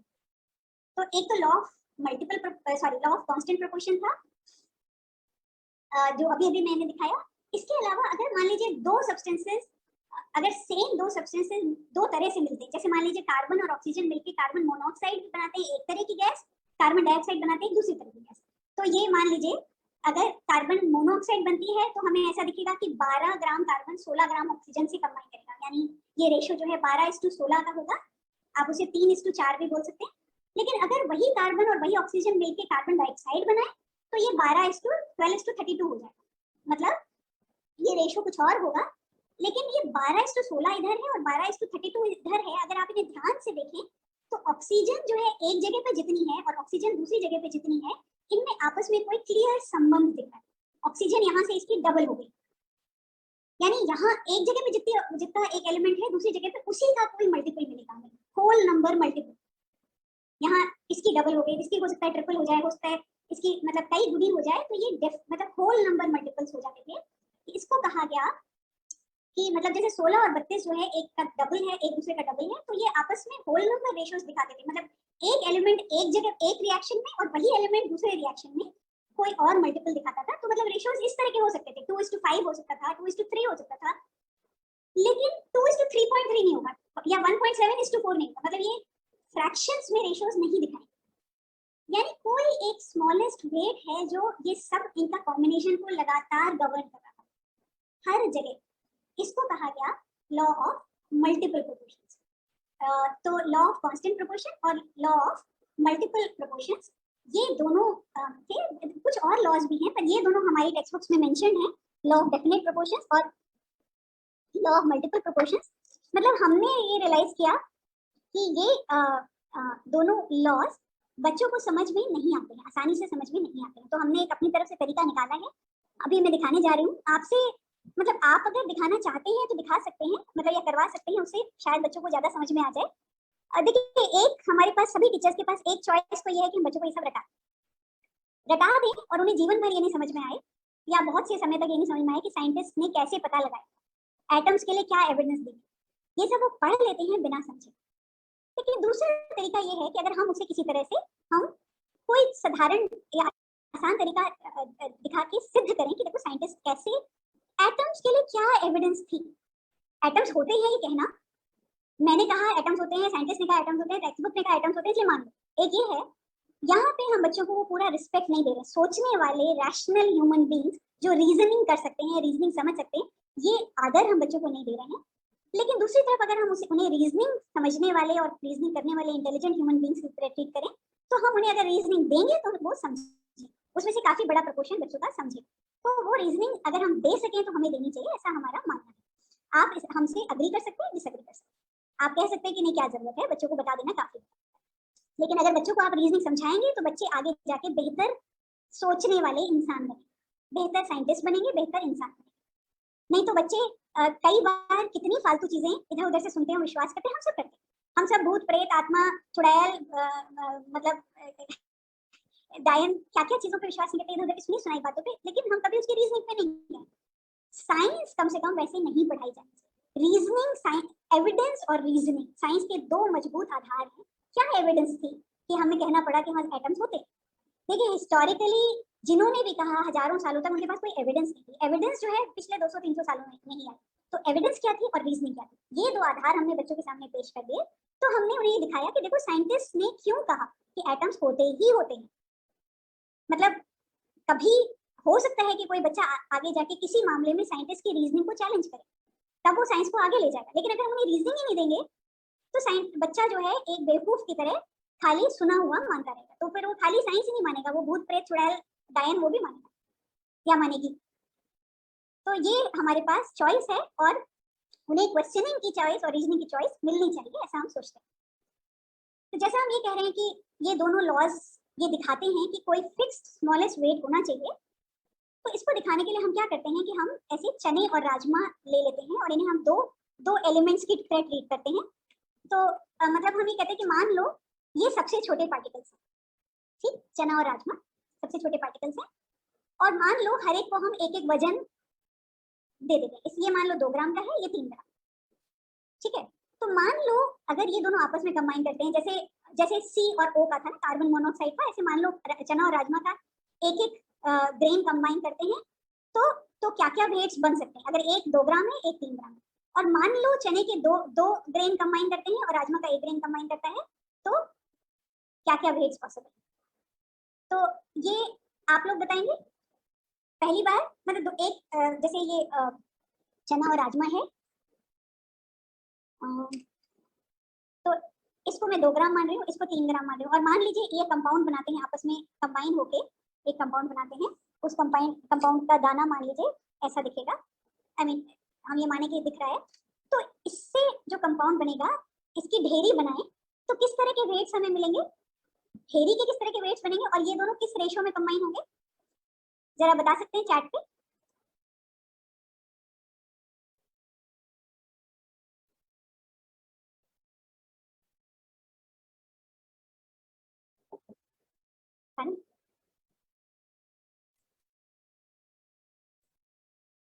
हाँ, तो 2:3 तो वेट का रेशो है, लेकिन आपको साथ में बच्चों से ही एक्सरसाइज कराइए कि अभी एक दाना है मेरे हाथ में, एक पार्टिकल है कंबाइन, इसका वजन कितना है मेरे हाथ में जो है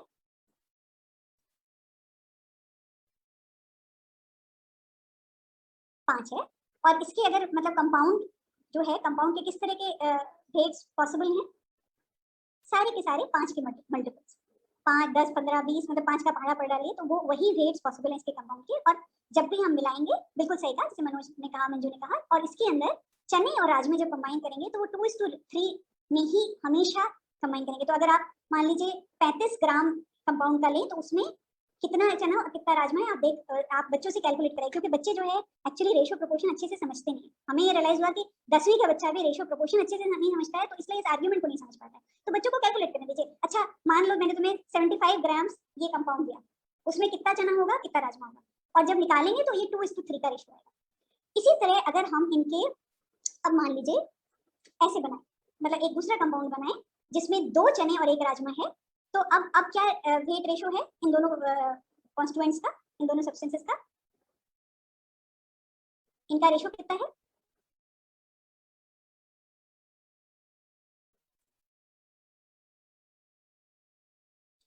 7 तो पूरे पार्टिकल का है, और 7 को बनाने में इन दोनों का आपस में रेशियो, मतलब कितना चना और कितना राजमा आपस में कंबाइन करेंगे, 4:3। अब की बार रेशियो है 4:3। और इसमें भी बच्चों को ये एक्सरसाइज कराइए कि मतलब अगर हम इतना ये वाला कंपाउंड बनाते हैं, तो अब की बार तुम देख सकते हो कि कितनी भी हमारे पास कितनी भी बड़ी इसकी ढेर हो या पहाड़ी हो, तो मतलब पूरे बड़े ढेर में भी हमेशा अगर इसका वजन और इसका वजन लें, दोनों का अलग अलग वजन देखें कितने कंबाइन हुए, तो वो हमें 4:3 रेशियो में मिलेंगे। और मल्टीपल प्रोपोर्शन ये कह रहा है कि चना यहाँ पे 2, यहाँ पे 2:3 रेशियो, यहाँ पे 4:3 रेशियो है, तो चना यहाँ पे इसमें और इसमें चना इसका दुगना है। यानी मतलब मल्टीपल प्रोपोर्शन ये कह रहा है कि चना एक जगह पे जितना होगा, जिस रेशियो में होगा, दूसरी जगह पे जितना होगा, तीसरी जगह पे एक का मल्टीपल होगा। चना यहाँ पे उसका डबल है, उसका ट्रिपल हो सकता है, उसका 4 टाइम्स, उसका 5 टाइम्स हो सकता है। लेकिन कभी ऐसा नहीं होगा कि यहाँ पे जितना चना है यहाँ पे उसका 1.5 गुना हो जाए, या 1.3 टाइम्स हो जाए, 1.7 टाइम्स हो जाए। क्यों? और बच्चों से पूछे क्यों नहीं संभव है, आप बताइए क्यों नहीं संभव है। जैसे चना यहाँ पे चना 2 है, यहाँ पे चना 4 है, लेकिन यहाँ पे चना 1.7 क्यों नहीं हो सकता?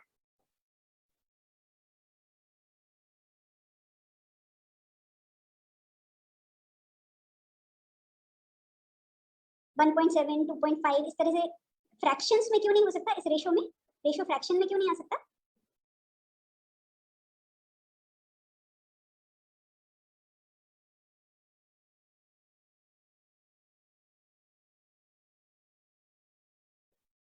मतलब यहाँ पे जितना है उसका यहाँ डबल ही हो सकता है उसका। हाँ, ये क्योंकि जो स्मॉलेस्ट पार्टिकल है, स्मॉलेस्ट पार्टिकल फर्दर नहीं टूट सकता। सारी बात ये है कि स्मॉलेस्ट वेट यहाँ पे जो हमने एक्सरसाइज ली इसमें स्मॉलेस्ट वेट 2 ग्राम्स है, 2 ग्राम्स का छोटा नहीं हो सकता, तो वो 2 ग्राम तय कर रहा है हर जगह कि कितना पूरा कंबाइंड वेट आएगा, कितना रेशो आएगा। इसी तरह राजमा 3 है तो राजमा का 3 भी डिसाइड करेगा कि राजमा अपने जितने कंपाउंड्स में जाएगा वो ये 3 वाला जो है साइज सेम हो जाने से भी ज्यादा बात यह है कि ये जो स्मॉलेस्ट पार्टिकल है या स्मॉलेस्ट वेट है ये इनडिविजिबल है, इसको तोड़ा नहीं जा सकता। तो जितना भी बड़ा ढेर बना लें ये छोटा छोटा वेट जो है वो अपना इसके अनुसार ही ये रेशियोज तय होंगे, कौन सी चीज कितनी कंबाइन होगी वो इसके अनुसार रेशियो बनेगा स्मॉलेस्ट पार्टिकल के वजन के हिसाब से। और ये इंपॉर्टेंट बात है, साइंटिस्ट ने क्योंकि ये रेशियोज देखे, उनके पास स्मॉलेस्ट पार्टिकल नहीं था नापने के लिए, उनके पास स्मॉलेस्ट पार्टिकल नहीं था, उन्हें पता तक नहीं था कि स्मॉलेस्ट पार्टिकल है, लेकिन क्योंकि उन्होंने देखा, जैसे अभी मैं दिखा रही थी कि प्राउस्ट ने देखा कि जो ये प्राउस्ट वाला मैं दिखा रही थी उदाहरण, कि जब कॉपर कार्बोनेट बनाया तो मतलब कॉपर कार्बोनेट में मतलब ये 5:4:1 के ही रेशो में ये तीन चीजें कंबाइन होती है, तो मतलब और उसके बाद 10 का कॉपर कार्बोनेट बनता है और ये रेशो कभी वायलेट नहीं होता। तो इसका मतलब कि लास्ट कोई पार्टिकल इसका भी होगा अलग, इसका होगा अलग, इसका होगा अलग, कोई पार्टिकल होगा जिनके फिक्स वेट्स होंगे और उसी तरह वो कंबाइन कर होंगे, तभी जो है ऐसे ये फिक्स रेशो आ सकते हैं। तो यानी स्मॉलेस्ट पार्टिकल की एविडेंस यहाँ से है, स्मॉलेस्ट पार्टिकल और उनके फिक्स वेट की एविडेंस ये थी। इसी आधार पे डाल्टन ने बोला कि एटम्स जरूर ही हैं, सब्सटेंसेस में एटम्स जरूर, एक छोटे पार्टिकल्स जरूर हैं जो इनडिविजिबल हैं, ठीक है। ये दोनों मेन जो थे लॉज थे, law of constant proportion, law of multiple proportion, उसका आधार थे, ठीक। तो राजमा चने वाली एक्सरसाइज में बस खाली एक बार आपको दिखा देती हूँ, आप इसको अपनी क्लास में बच्चों को अगर मर्जी हो तो दिखा सकते हैं कि यहाँ पे दिखाया है कि राजमा चने 2:3 में है, यहाँ राजमा चना 4:3 के कॉम्बिनेशन में दिख रहा है। तो जब भी इनकी ढेरियां बनेगी, पहले वाले की और दूसरे वाले की ढेरियां, तो हमें ये दिखेगा कि इनमें जो है चना यहाँ से डबल हो जाता है, यानी चना जो है पहले कंपाउंड में और दूसरे, मतलब कंपाउंड शब्द नहीं यूज करना पड़ेगा जब तक बच्चे कंपाउंड नहीं समझते, लेकिन पहले कॉम्बिनेशन में और दूसरे कॉम्बिनेशन में चना जो है एक दूसरे का, उसका वजन जो है एक दूसरे का सिंपल मल्टीपल आता है। तो प्रोपोर्शन जो है उसका सिंपल मल्टीपल आता है, होल नंबर में आता है। तो इससे जो है एटम्स का आइडिया एस्टैब्लिश हुआ कि मैटर में कोई स्मॉलेस्ट बिल्डिंग ब्लॉक्स हैं और जो अकेले भी रह सकते हैं और कॉम्बिनेशंस में भी स्मॉलेस्ट बिल्डिंग ब्लॉक्स रहते हैं, और ये अलग अलग प्रकार के, क्योंकि चना और राजमा जैसे सेम नहीं है, या हमने देखा कि वहाँ कॉपर कार्बोनेट में कॉपर, कार्बन और ऑक्सीजन सेम, उनका स्मॉलेस्ट पार्टिकल सेम नहीं है, तभी वो अलग अलग रेशो देते। तो ये डिफरेंट टाइप्स के हैं। इस समय कोई सवाल है तो पूछ लीजिए, क्योंकि हम इस समय जो मैं प्रेजेंट कर रही हूँ ये हिस्टोरिकली एक बहुत बड़ा रेवलेशन है। एटॉमिक थ्योरी ने हमारी दुनिया की सारे व्यू को बदल दिया, पूरी केमिस्ट्री वहीं से उपजी, केमिस्ट्री और उसके बाद बायोकेमिस्ट्री, और जो मतलब हजारों चीजें आज हम कर पा रहे हैं वो एटम की समझ से उपजी हैं। तो और एटम की बात ही कहाँ से निकली, ये पूरी एटॉमिक थ्योरी कहाँ से निकली, ये बहुत ज्यादा महत्वपूर्ण बात है। इसकी हम इंपॉर्टेंस को, हमें मेरे हिसाब से इसको सफिशिएंटली एम्फेसाइज करना चाहिए, बच्चे ये बात अप्रिशिएट कर पाए कि एटम कितनी बड़ी फाइंडिंग है, एटम मॉलिक्यूल्स। तो इस पे कोई सवाल है या कोई कुछ कमेंट है, कुछ डाउट है?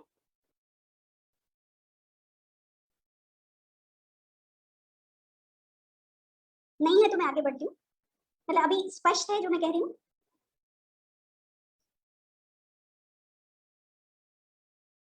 दोस्तों कुछ तो हाँ या ना बोलना पड़ेगा, आप लोग कोई जवाब नहीं देते तो बहुत परेशानी होती है। तो एक ही ऐसा आया।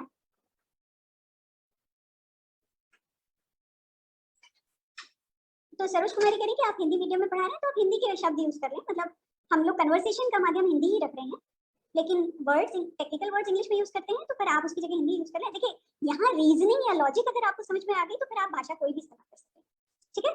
तो आगे बढ़ते हैं। तो यहाँ से आई एटम की बात, और ये दिखा कि एटम जो है अकेले अकेले भी रह सकते हैं, कई पदार्थों के एटम अकेले अकेले भी रहते हैं, लेकिन आपस में दो अलग अलग टाइप के एटम्स कंबाइन भी करते हैं, कॉम्बिनेशंस में भी रहते हैं। और एक ये इंपॉर्टेंट बात जो समझनी पड़ती है वो ये है कि वो एटम वो स्मॉलेस्ट यूनिट ऑफ मैटर है जो इंडिपेंडेंटली एग्जिस्ट कर सकती है और केमिकल रिएक्शंस में हिस्सा ले सकती है। यहाँ पे मुझे केमिकल रिएक्शंस में हिस्सा लेने वाली बात भी कहनी चाहिए थी। मतलब आज की बात, जब एटम निकल गया बाद में तो इलेक्ट्रॉन, प्रोटॉन, न्यूट्रॉन वगैरह भी निकल गए, पर हम जब इंडिपेंडेंटली एग्जिस्टेंस की बात करते हैं, मतलब ऐसे तो इलेक्ट्रॉन भी इंडिपेंडेंटली एग्जिस्ट कर सकते हैं, पर हमारा मतलब क्या है, एटम के इंडिपेंडेंटली एग्जिस्ट करने से हमारा क्या मतलब है? इसका मतलब ये है कि अगर हम एटम को तोड़ दें तो उसकी सारी प्रॉपर्टीज खत्म हो जाती है, मतलब उसकी जो पहचान है वो खत्म हो जाती है, मतलब वो जो कोई भी पदार्थ अपनी जो प्रॉपर्टीज दिखाता है वो सब खत्म हो जाती है। इसके लिए एक उदाहरण ये दिया जा सकता है कि अगर हम ए अल्फाबेट है तो जब तक वो ये 3 डंडियां ऐसे जुड़ी हुई है तब तक वो ए है, ए का साउंड देता है, ए की तरह हम पहचानते हैं। जहां ये 3 डंडियां, ये डंडियां एग्जिस्ट कर सकती हैं लेकिन इन डंडियों का आपस में मतलब ये अलग डंडियों का से कोई से अल्फाबेट नहीं बनता है। उसको अल्फाबेट की सारी प्रॉपर्टीज रखने के लिए इस तरह ही जुड़ना पड़ता है। ऐसे ही इलेक्ट्रॉन्स, प्रोटॉन्स, न्यूट्रॉन्स भी जब एक तरह से जुड़े हों तभी एटम बनता है, उसके पास सारी प्रॉपर्टीज उस पदार्थ की, उस एलिमेंट की सारी प्रॉपर्टीज आती हैं। अगर वो टूट जाए इलेक्ट्रॉन, प्रोटॉन, न्यूट्रॉन, तो फिर उसकी प्रॉपर्टीज नहीं रह जाती। तो वो प्रॉपर्टीज रहती हैं एटम जब तक एक इंडिपेंडेंट अकेला रहता है और वो सारे केमिकल रिएक्शन में पार्टिसिपेट करता है, नेचर में एग्जिस्ट करता है। तो अब जो है करीब मतलब एक सेंचुरी या 1.5 सेंचुरी के बाद आज हम एटम को देख सकते हैं। आप में से किसी ने कहा था कि एटम को अभी तक देखा नहीं गया, अब एटम को बड़े स्पेशलाइज्ड मेथड से देखा गया है।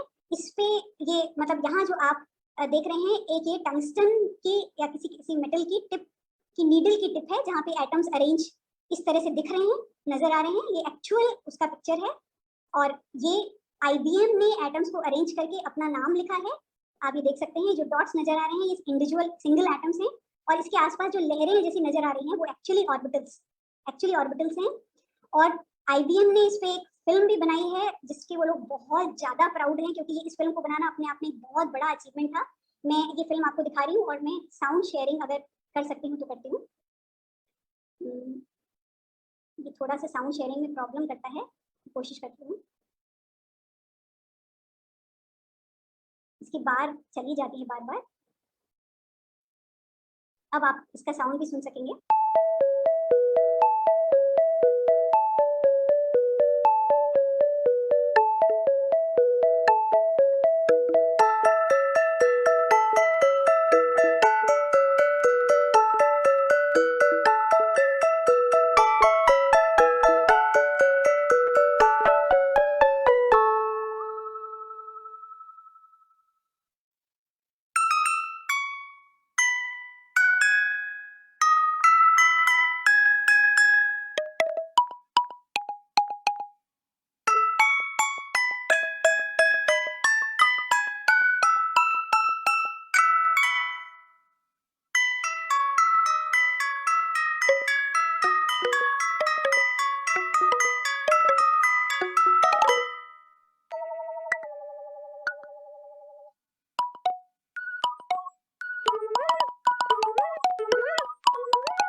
तो दोस्तों आपने देखा कि ये एटम्स से बनी हुई फिल्म है और इस YouTube पे है, आप देख सकते हैं। और उसके बाद YouTube पे इस फिल्म को बनाने की कहानी भी पूरी डिटेल में समझाई हुई है जो बहुत ज्यादा इंटरेस्टिंग है। इंडिविजुअल एटम्स को पिक्चर कर पाना और मूव कर पाना इतना आसान नहीं है, इसके पीछे बहुत भारी भरकम मेहनत रही है। तो अब हम आते हैं अपनी आगे की बात पे। अब जब हम ये एटम्स की एविडेंस देख चुके तो अब हम पूछ सकते हैं कि किस तरह के एटम्स एक एलिमेंट में मिलेंगे। अगर एक एलिमेंट को देखें तो किस तरह के एटम्स मिलेंगे। तो फिर यहाँ से हम ये समझा सकते हैं कि एटम्स, क्योंकि एलिमेंट को कभी भी किसी दूसरी चीज में नहीं बदला जा सकता, न्यूक्लियर रिएक्शन छोड़ दें, तो एलिमेंट के अंदर सारे एटम एक जैसे होते हैं, बिल्कुल एक जैसे, एक ही टाइप के होते हैं। ऐसा जरूरी नहीं कि वो अलग अलग हो, वो आपस में जुड़े भी हो सकते हैं। तो एक एलिमेंट के मॉलिक्यूल्स हो सकते हैं जिसमें दो एक जैसे 2, 3, 6, 10, 100 एटम्स आपस में जुड़े हो सकते हैं बॉन्ड से, लेकिन वो एक जैसे होंगे, आइडेंटिकल होंगे। ये इंपॉर्टेंट बात है। इसमें कार्बन बहुत अच्छा उदाहरण है। कार्बन के हम तरह तरह के स्वरूप देखते हैं, कोयला, हीरा, ग्रेफाइट, फुलरीन, और इनके इसमें अंदर एटम्स का अरेंजमेंट देखें तो सेम एटम, एक जैसे आइडेंटिकल एटम्स कितनी तरह तरह की के स्ट्रक्चर्स में जुड़े हुए हैं आपस में, तब भी ये एलिमेंट ही रहता है। एलिमेंट के ये अलग अलग तरह के मॉलिक्यूल्स हैं, या इसीलिए बाहर से अलग अलग दिखता है। इसके जो अलग स्वरूप है वो इसलिए दिखते हैं कि अरेंजमेंट एटम्स का अलग अलग है। तो इसीलिए कार्बन इतने रूप दिखाता है। जैसे सल्फर हमने देखा था, सल्फर का एमॉर्फस फॉर्म या क्रिस्टलाइन फॉर्म भी अलग इसलिए होता है कि अरेंजमेंट बदल जाता है एटम्स का। और जब भी एटम्स आपस में जुड़े हों उनके बीच में केमिकल बॉन्ड्स होते हैं। अब दोस्तों क्योंकि आप टीचर्स हैं, मैं कहना चाहती हूँ कि केमिकल बॉन्ड्स भी क्या बला है, ये बच्चों के लिए समझना काफी मुश्किल काम है। मतलब हमने यहाँ डंडियां दिखा दी, पर असल में तो डंडियां होती नहीं, और बच्चों को केमिकल बॉन्ड भी समझ में नहीं आता, इसलिए वो मिक्सचर और कंपाउंड में फर्क नहीं कर पाते। पर तो केमिकल बॉन्ड मतलब एक तरह के बहुत स्ट्रॉन्ग अट्रैक्शंस हैं जिनसे मतलब एटम्स आपस में चिपक जाते हैं। ये बात समझानी पड़ेगी, एटम्स आपस में चिपक के मॉलिक्यूल्स बना लेते हैं। तो जैसे ऑक्सीजन दो चिपक के O2 मॉलिक्यूल बनाती है, लेकिन तब भी एलिमेंट है, एलिमेंट वही है ऑक्सीजन। और ये मतलब तीन एटम्स चिपक के ओजोन बनाती है, तब भी एलिमेंट वही रहता है। ये एक बड़ी कॉमन गलती है, बहुत कॉमन गलती जो बच्चे करते हैं कि वो सोचते हैं मॉलिक्यूल अलग अलग बन गया तो एलिमेंट बदल गया, या ये एलिमेंट नहीं रहा कंपाउंड बन गया, पर ऐसा नहीं होता। तो अब ऑक्सीजन ही एलिमेंट दो तरह के मॉलिक्यूल्स या और भी तरह के मॉलिक्यूल्स बना सकता है। कार्बन का भी हमने उदाहरण दिया था। फिर एक ही इंपॉर्टेंट बात है कि हर एलिमेंट का जो एटम है वो अलग अलग होता है, उनकी अलग अलग प्रॉपर्टीज होती हैं, वो एक दूसरे से अलग होते हैं। ये बात भी बच्चों को समझनी मुश्किल होती है, लेकिन इस बात पे बार बार जोर देना पड़ता है। और जब एक से ज्यादा तरह के एटम्स आपस में मिलते हैं तब वो कंपाउंड्स बनाते हैं। तो और यहाँ पे भी बॉन्ड्स होते हैं, केमिकल बॉन्ड्स होते हैं जिससे मॉलिक्यूल बनते हैं। ये खाली आपस में बगल बगल में बैठे हुए नहीं है, जैसे मिक्सचर की तरह मिक्स नहीं है। ये बात समझनी बच्चों के लिए कठिन होती है। यही बात है, बच्चे के दिमाग में मिक्सचर और कंपाउंड में फर्क करना काफी मुश्किल है, क्योंकि अंदर बॉन्ड्स हैं जो नजर भी नहीं आते हैं। तो ये बात समझानी मुश्किल है।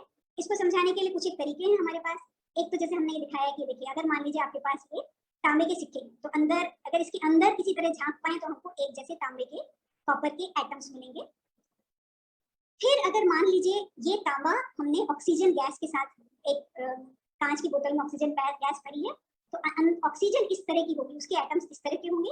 दोनों, ये भी एलिमेंट है, ये भी एलिमेंट है, तो इसके ऐसे हैं, ऑक्सीजन के ऐसे हैं। जब ये आपस में जुड़ जाते हैं तो ये एलिमेंट्स दो तरह के एटम्स आपस में जुड़ के कंपाउंड बनाते हैं कॉपर ऑक्साइड, जिसमें कॉपर और ऑक्सीजन के एटम्स आपस में चिपक गए हैं और उन्होंने मॉलिक्यूल्स बनाए।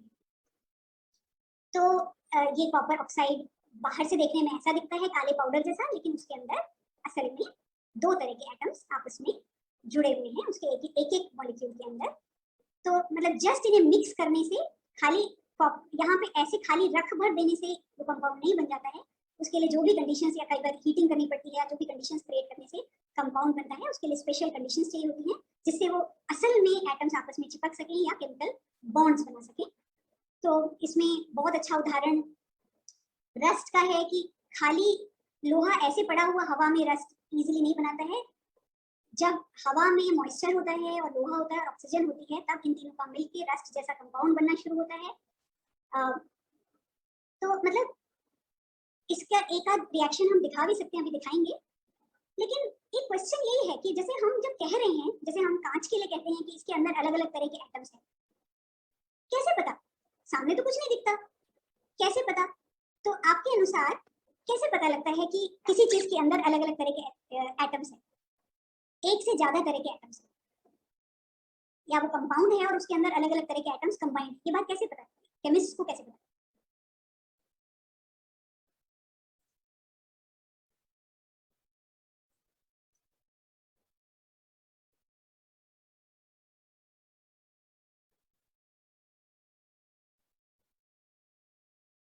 क्योंकि आप लोग लिख बहुत कम रहे हैं, तो मैं आपको अनम्यूट कर देती हूँ, अगर शायद लोग बोलना चालू कर दें, मेरी ऐसी उम्मीद है।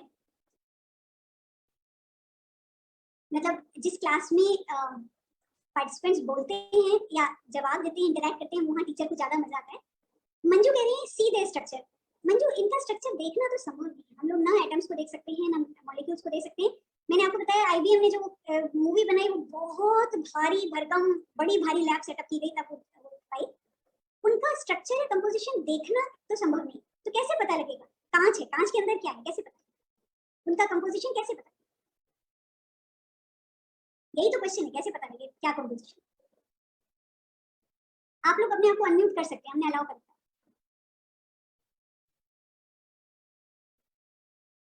है। नीलम कुमारी कह रही कि उनको उनके एलिमेंट्स में तोड़ के स्पेशल मेथड से, क्या स्पेशल मेथड्स, किस तरह के मेथड्स?